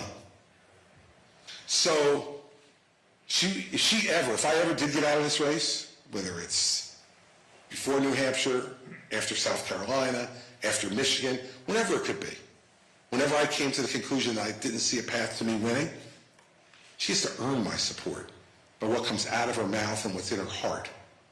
Not just because she's the only one left standing against Donald Trump. Because what I learned from the Trump-Clinton race was picking between two bad alternatives doesn't make the one you pick good. Just means you picked the one you thought was less bad. I've done that once. I'm not doing it again. And by the way, on the prosecutor thing, I'll just tell you, you're right. It was the best job I've ever had in my life. I loved being governor, but the best job I ever had was being U.S. attorney for 7 years, because every morning the only thing you had to do was wake up and figure out, how do you make justice happen? That's a pretty damn good job, and I loved doing it for 7 years. It was great. My man. She's going to come up behind you. Thank you, Governor Christie. Quinn, good to see you. Good to see you too. First and foremost, I just want to say I really appreciate that you are always willing to take the hard questions, and so thank you for that. President Biden held a speech today on the eve of January 6th, and here's a part of what he said. Donald Trump's campaign is about him, not America, not you. Donald Trump's campaign is obsessed with the past, not the future.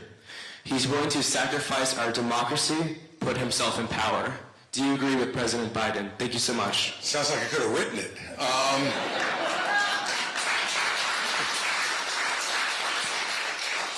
Yeah, I do. I do. And you've asked me questions before where I've agreed with Biden when he deserves credit, like when he went to Israel right after the war started. That was a courageous thing to do and a smart thing to do. And I analogized it to when Tony Blair came over here right after September 11th. And you all who were old enough to remember that may remember him sitting up in the gallery in the House of Representatives in a black suit with a black tie, mourning the loss of his allies' citizens. And I thought to myself, what an amazing moment of leadership and friendship.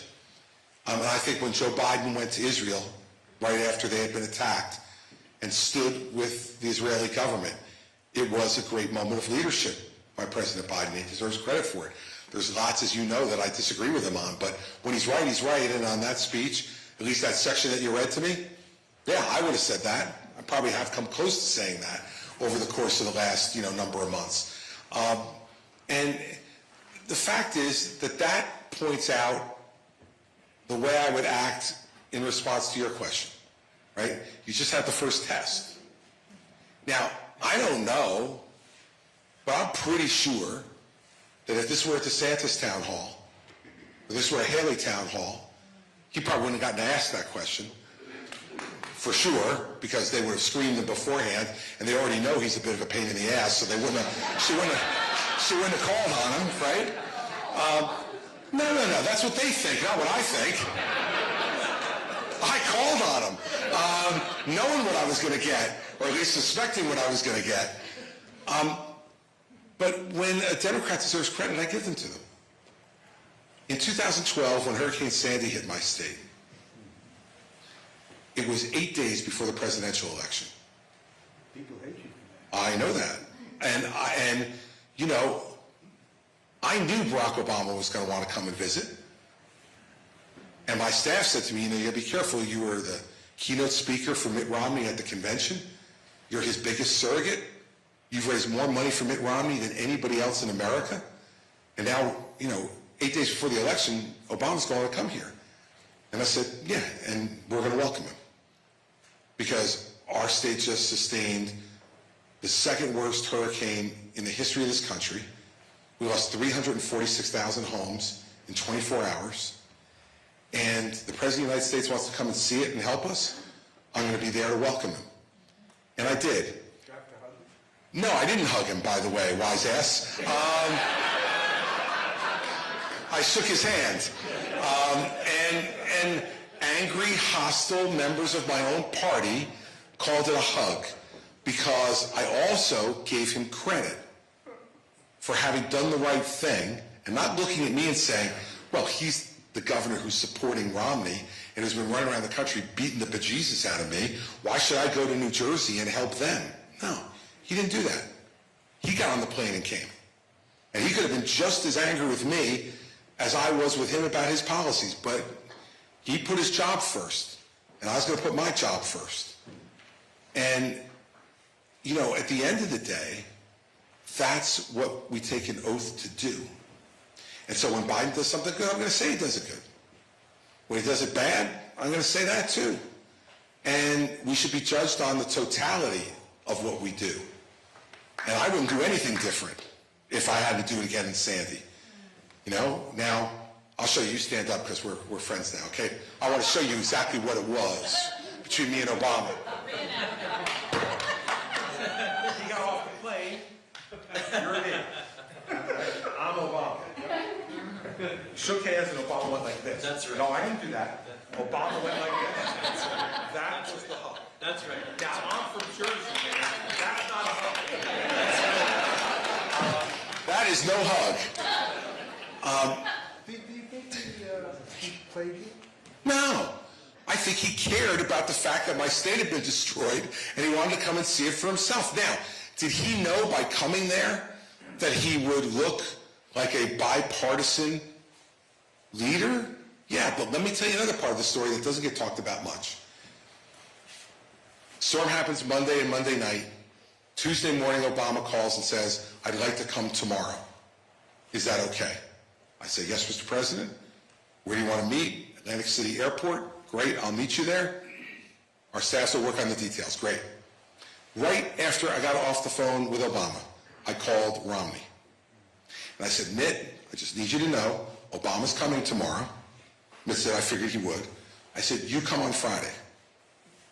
Come with a check for the Victims Relief Fund from your rich guy. Write a check. Come with a check. I'll give you the same tour that I give to Obama.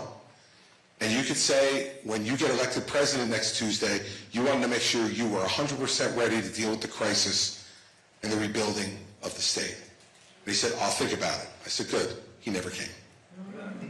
Okay, so that was his choice. But I was ready to do exactly the same thing with Mitt Romney that I did with Barack Obama. Mitt Romney and his team chose not to do it. Stupid decision. Okay? But so my view of it was I gave everybody an equal opportunity to look good. And at the same time, it was helping my state, which was on its back, no power in 2/3 of the state, 346,000 homes destroyed, no operating water treatment or wastewater treatment plants, every major highway obstructed, not one school in the state open, 61 gas stations in the entire state of 9 million people working. You know what? President United says I want to come and help. Amen, baby. You come and help because we need plenty of help. So, you know, you wouldn't in a Haley or DeSantis town hall gotten a compliment about Biden. They would have said something like, he's emphasizing the wrong thing. He's playing on people's emotions of January 6th and it's wrong. And, you know, shit, I've heard DeSantis say that, that most of those people on January 6th were tourists. Now look, I've been a tourist on Capitol Hill, and I never, to get into the Capitol, took the shield of a Capitol Hill police officer, used it to bust a window and climb through. I just went through the door and went through the metal detectors, you know? So, you know, this is the nonsense that they're willing to go through to bend the knee to Trump. And, you know, we saw Tom Emmer, the number 3 leader in the House of Representatives, came out yesterday and endorsed Donald Trump for president.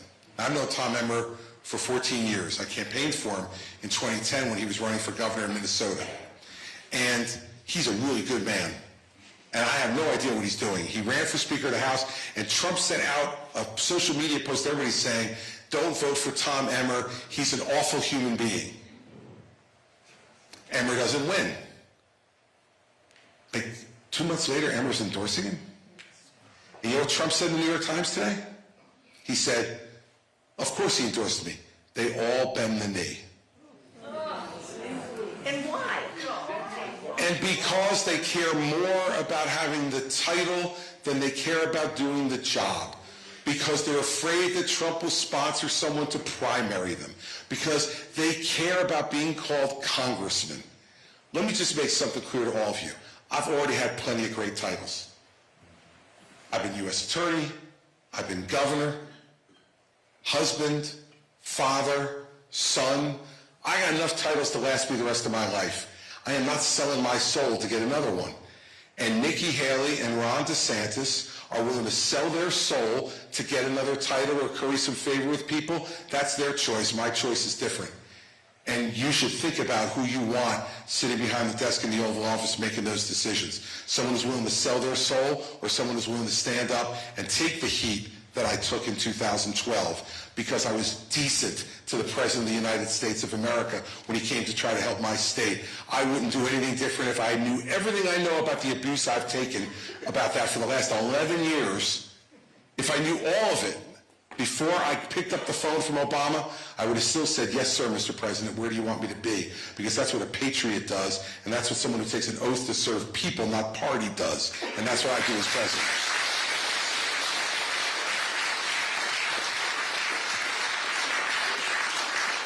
Hi, my name is Margaret Fitzgerald, and I know you've touched on this a little bit already, but I just wanted to ask you, we're in an age with such a lack of bipartisan cooperation, so I was wondering, how do you feel with your experience, do you feel like this has affected the country? Like, what are some of the negative effects, and how do you plan to make a dent in this so that we can get stuff done? Well, look, the effect on the country is anger and division and hopelessness. Right, that's what it is, and that's what everybody feels. And anger, division, and hopelessness leads to exhaustion. And exhaustion leads to inaction and complacency. And this feeling that I can't do anything to change it. And that's destructive to a republic. And so that's what it does. I've talked about all the things that I would do to try to make the country more bipartisan and together, so I won't repeat all those things. But what I will say to you is that in the end, we cannot cave to exhaustion. I'm not saying we're not right to feel exhausted. Probably are, after everything the country's been through the last number of years. But we can't give into it. You know, there's that old saying, right, that like, you know, a small group of people determined to make a change can change the world. And the question is, how do you know? And the answer is because it's the only thing that ever has. It's the only thing that ever has. And it can start here. It can start here in this state in 18 days. Or it can't. And that's up to you. Like, in the end, I really am very content with the idea that I can't do any more than I'm doing. I'm here every week. I'm out 3-4 nights a week here. Then when I'm not here, I'm out in all these other states raising money so I can afford to come here. Right? And there's nothing more I could do. And I absolutely feel invigorated by it. Because I'm trying to make a difference in my country. And now all of you have to decide. You've made one decision already just by showing up. You know, as Woody Allen said, like 90% of life is showing up. I mean, it is. It's about showing up. So you've made part of the decision already. Now the question is, what more do you want to do? What more are you willing to do? Whoever you believe in, it's me or whether it's somebody else, get out there and try to make sure that people know why. And in this state, people are pretty engaged. So you won't have a hard time getting people to talk about it. Especially, God, we're going to be inundating you people over the next 18 days with TV commercials and appearances and all the rest of that. And you can be ready to be rid of us by January 23rd. But up until that time, you have to decide what role you want to play. And beyond this, for someone like you, of your age, as compared to mine, you got a lot of road ahead of you. And you have to decide what kind of American you want to be and what you want this country to be. And don't think it's beyond your capacity to make it that way. You can be part of it. You can be part of making it that way. So I feel really, really empowered and invigorated by the challenge. And there are days when it is a bit of a bummer, no doubt. But nobody ever said it was going to be easy. And this country isn't designed to be easy. It's designed to be hard. But I think that's why it's lasted 250 years. As the freest, richest, bravest, strongest country the world's ever seen. Now we got to see if we can keep it. See, because for me, I've already had a great American life. I'm 61 years old. More of my life is in the rearview mirror than through the windshield. And so I've had a great life already. No matter what happens between now and then, I'll look back on the life I've had and feel really, really good. I want you to feel the same way 40 years from now. About, I'm guessing. Right? 41? All right. So, okay, call 43. But that's what I want you to be able to feel. I want you to be able to look back on it and say, man, not only did I have a good life personally, but I contributed to making this country a better place. Because maybe at that point you'll have children and maybe you'll be worried about what the kind of country they're going to have to, you're going to leave them. Because that's what I think about now. And that's part of what motivates me to do what I do too. And I think if you talk that way, the country will listen and hear you. And maybe it'll inspire people to their better angels rather than the anger and the division and the exhaustion that we have now. That's at least my hope. That's what we're going to try to do. All right, yes, ma'am. She's got the microphone right behind you. Thank you so much for coming here and giving such thorough answers to the questions. There are many issues where when you talk to people, there's a whole continuum of where people fall out on them. Where is your line in the sand on the abortion issue? Well, let me first start by telling you that I'm pro-life personally, and I've always believed that every life was a precious gift from God. And in the same way that, I answered his question, I think that every life is a gift and deserves to be saved. Now, that's my personal opinion. Emotional and difficult issues abound in this race, but none more emotional or difficult than this one. None more personal. For 50 years, conservatives have said, Washington, D.C. shouldn't be making these decisions. Washington, D.C. took these decisions away from the people. And that's wrong. People should make these decisions. That's what conservatives have said. I've said it. Now, all of a sudden, we get the Dobbs decision from the Supreme Court, and they say, you know what? You're right. It's not the federal government's job. And now we got a bunch of people in my party, and in the other one, who are saying we should have some national law on abortion. And I want to make it really clear. If I were President of the United States, I would not sign any ban on abortion at the national level.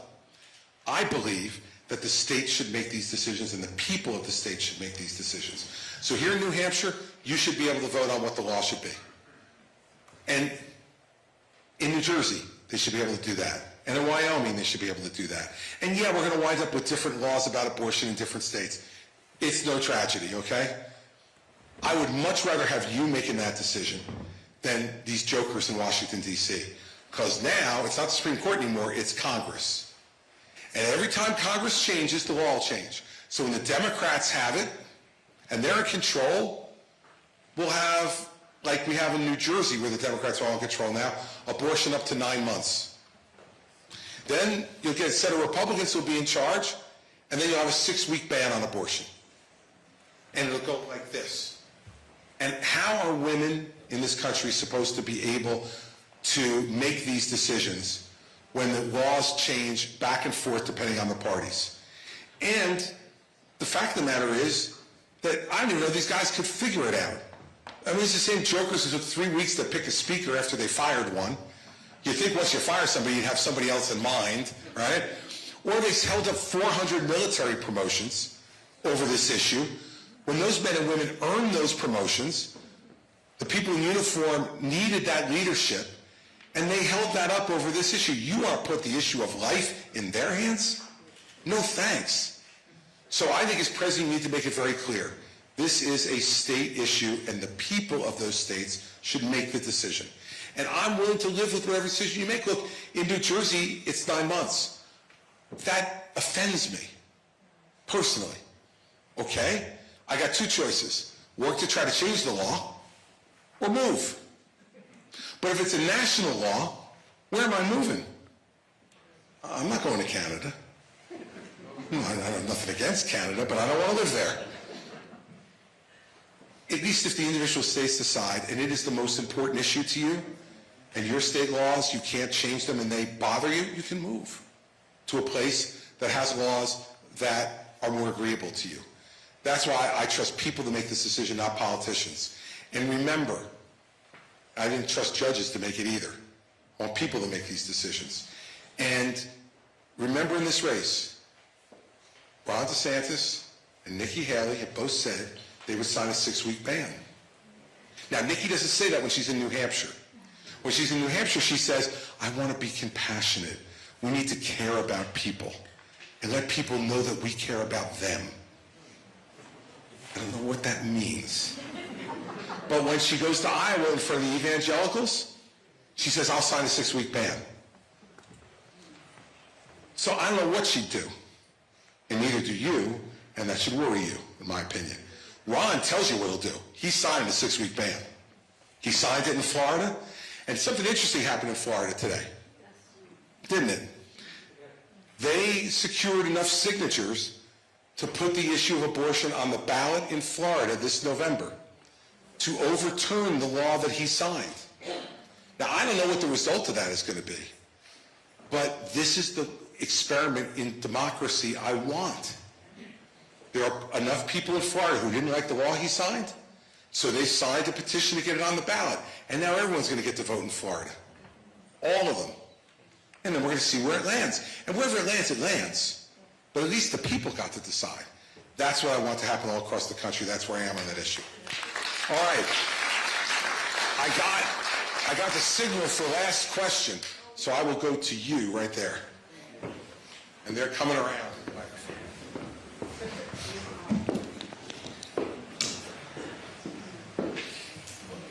So you said last night that if it came down to a Biden-Trump ticket, you would abstain from voting.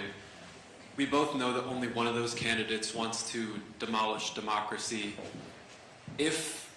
We both also know that Jersey is a blue state and it's probably going to vote for Biden. It is. Yeah, it will vote for Biden, I guarantee you. Yeah. Especially if Trump's the nominee. But if you were the single deciding vote in that election, it's a hard if. I'd vote for me. You also said you wouldn't do that last night. Last night they didn't say I'd be the single deciding vote. They just said I would be writing myself in like a fit of ego. If you had that kind of choice, how can you say that you stand for the best interests of the American people and still abstain? Yeah, here's why. Because I think there's little difference between someone who is temperamentally unfit for the presidency, which I believe Trump is, and someone who I think is now physically and mentally unfit for the presidency, which I think Biden is. And so I can't answer a hypothetical like if I had the deciding vote. I mean, that one's just a ridiculous question with all due respect, because I'll never have the deciding vote. I mean, if I had the deciding vote, if I did, I'd have to make a choice. But I don't have the deciding vote, and I don't have to settle for one of those two. And also what I said last night was, maybe there's going to be a third-party candidate. I think there will be if it's those two. From everything I've read about the No Labels effort, they've said they will put a candidate on the ballot if it's Trump and Biden. And so there may be a third choice to pick from. I can tell you this, my mentor, when I was elected governor, the National Governors Association assigns you a mentor. My mentor governor was the governor of West Virginia, Joe Manchin. I got to know him really, really well.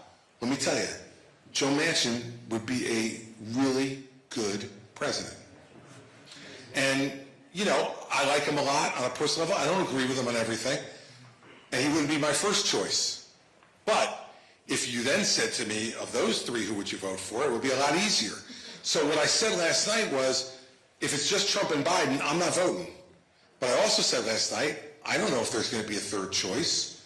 And if there were, I would give every consideration to that third choice, because I don't want to not vote for president. I've voted for president every year of my life, going back to my first vote in 1980 when I was 18 years old for Ronald Reagan. And it's a proud moment to get to vote for president. But it would not be a proud moment for me to vote for either one of those guys. We deserve something better than 160 years old combined age from our two candidates, okay? Now my kids tell me that when I say that, I am ageist. Guilty. I'm ageist. It's too damn old on top of it. It's too old. This job is hard. And with all due respect, I've known Joe Biden for 40 years. Mary Pat and I went to the University of Delaware. We got to know him when we were students at the University of Delaware. He's a good guy. I like Joe. I really do. He's a good person. But he can't hit the fastball anymore. And it's just the way it is. Age affects everybody, ultimately, and it affects different people at different pace and at different ages. I'm sure my dad is watching the live stream tonight. He's 90. He still drives. He's totally with it. He's watching the live stream tonight, and he's got a 74-year-old girlfriend. It gives hope to everyone, okay? But my father has no business being president of the United States. Despite all those great attributes of his, no shot I want him within 5 miles of the White House. Age does matter. It does. And so that's the reason I gave the answer I gave last night. And what I'm trying to do here over the next 18 days is make sure that you don't have to make that choice between Trump and Biden. I got a feeling I know who you'd vote for. But I don't want you to have to make that choice. I want you to have to choose between me and Biden, and I want you to make your decision a little bit harder. That's what I want to be able to do, and that's why I'm doing this. And so, it doesn't give me any joy to say what I said last night, although I've said it a lot of other times, so I thought people already knew it, but it got a lot of attention today, so okay. But I'm going to stand by my position, which is neither one of them deserve my vote. And as I answered to his question, I'm done voting for people who don't deserve my vote. I'm done doing it. I've seen the destruction of that. And I'm not going to give people my vote anymore who aren't worthy of it. And neither one of those guys, in my opinion, are worthy of it. hopefully I'll be the nominee and I get to vote for myself. That'd be pretty cool, wouldn't it? I've done that a couple of times before, but it was for governor. For president, it would be very cool. And if it's not me, hopefully it's somebody that I can support. And by the way, I said this yesterday too. I could vote for Nikki if she were the nominee, and I could vote for Ron if he were the nominee. But I could, because I think they both would be better than Biden. Well, I know you disagree. Look, there you go. It wouldn't be a Christie town hall if you didn't boo me. That would be good. But so it's not like I won't vote for anybody but myself. But I have certain standards on this one, and that's what I'm going to stick with. But it's a good question. And thanks for paying attention. So, all right, so it's Friday night. It's 8:25, and snow is coming. So I'm getting the hell out of here before the snow hits. But we'll be back next week. We'll be back on Tuesday, and we'll probably be here for every day after that between now and January 23rd. I want to end by thanking you for coming and for your really good questions and thoughtful questions. This is what this process is supposed to be about. And this is why you're all so special. Because of where you live and the fact that you show up. Because you get to do this like nobody else in the country gets to do. Maybe Iowa a little bit, but you guys get to do it at closer range than anybody else in the country. You know, if I win this thing, and many of you probably had this experience already in your lives, you've lived in New Hampshire for a long time, you're going to be able to tell people, oh, yeah, I was like this close to the president. Yeah, I know him. We're tight. We took pictures together. He signed things for me. He came to my house. You know, you get to do things that nobody else in the country gets to do or say. With that comes a responsibility to do it right. Don't do it just by default. Don't believe whatever the polls tell you. Believe me, if the polls were right, Hillary Clinton would be in her second term. Okay? If the polls were right, Barack Obama would have never been president of the United States. He was going to lose to Hillary Clinton in 2008. If the polls were right, Mitt Romney would have been the nominee in 2008. John McCain was dead and buried when he came here to New Hampshire. And you guys revived him. And he became the nominee. It's your call. Don't let anybody tease you into anything else. It's your decision. And I'm here because I want your vote. You know, I spoke to President Bush a few weeks ago, and he was giving me advice about the race, and he said, remember something. He goes, don't ever end one of those town hall meetings without asking for the vote. He goes, people want to be asked. He goes, I know you assume that they assume that you want the vote. That's why you're there. Don't do that. Ask for the vote, man. You got to ask for the vote. And he was that emotional about it. And I said, yes, sir, Mr. President. I appreciate the advice. And he goes, yeah, why would anybody listen to me? He goes, I only won it twice. So I'm listening to you, Mr. President, and I need your vote. I want your vote on January 23rd. And I want you to know that if you give me the privilege of being the nominee, I will run a race against Joe Biden that'll be on the merits, on the issues, and I will beat him on the merits and on the issues, not on anything else, not on what happened yesterday, but what we both want for tomorrow. And if I get the honor of being President of the United States, you're going to know what I think every day. And I'm not going to stop doing this. I'm going to come back here as president. I'm going to do town hall meetings because I did over 150 of them when I was governor. And I love doing it because it kept me in touch with what people really thought. And I think you can get isolated as governor. I can't imagine how isolated you get as president. So that's the kind of president I'm going to be if you give me the chance to be it. And you all are going to be the ones who help to make that decision. So 18 days to go. Today's pretty much over, so we're down to 17. And let's make sure that you talk to as many people as you can to encourage them to be a participant, to go and vote on the 23rd, and to make a difference. If you do that, I think we're going to do just fine. And I appreciate your time tonight very much. Thank you for having me.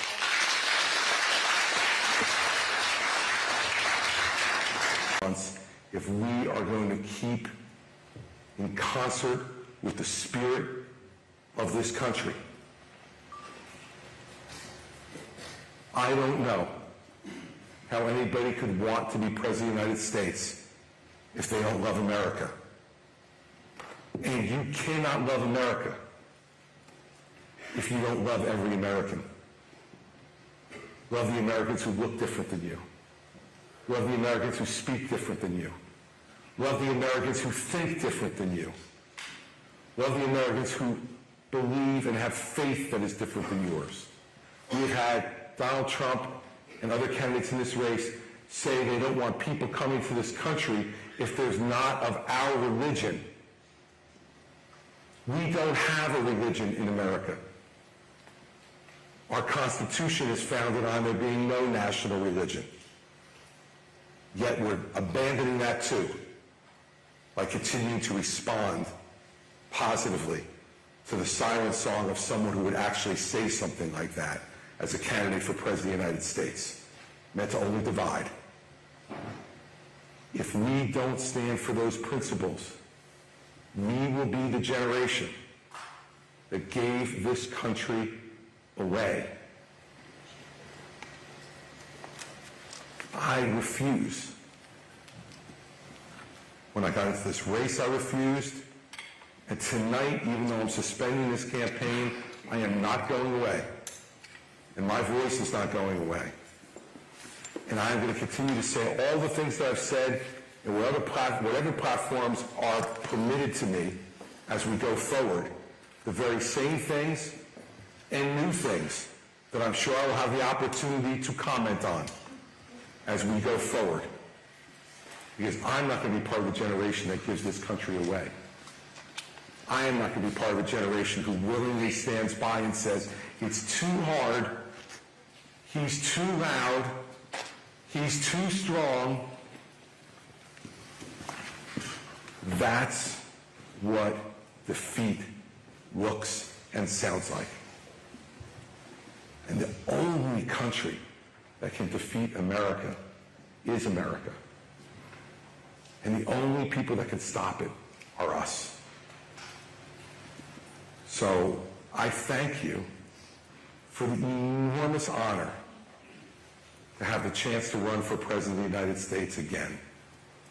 I thank you for your time to listen to what I've had to say and to give it thought and consideration. I thank you for the opportunity to come into your homes, into your neighborhoods, into your schools, into your churches, and to be able to make the case for the kind of America that I hope we have. And I thank you, most of all, for with your attendance at these events and your questions, for continuing to renew my faith in America and Americans. I love this country because my heart is open to every American and every person who cares about making this a better place. Since Chris started to work for Nikki Haley and become an employee of Nikki Haley, it's not the same Chris Sununu anymore. Chris Sununu, as you'll recall, was one of the most vocal Donald Trump critics in this country. In fact, he went to one of those big media events in Washington, D.C. and used incredible obscenities that I can't repeat on the air here to describe what he thought of Donald Trump's mental state, if you remember. This is a guy who has said Donald Trump is unfit, all things that his candidate is unwilling to say. Chris Sununu has said that the states should decide abortions. Nikki Haley's in favor of a 6-week ban. He's abandoned that as well. I mean, the shame of this is that Chris has now abandoned his principles in order to try to, get himself some political favor inside of his own state. So, look, I get it. I understand what he's doing. You don't think he's picked her because he thinks she's the one who can win? No, I don't think that.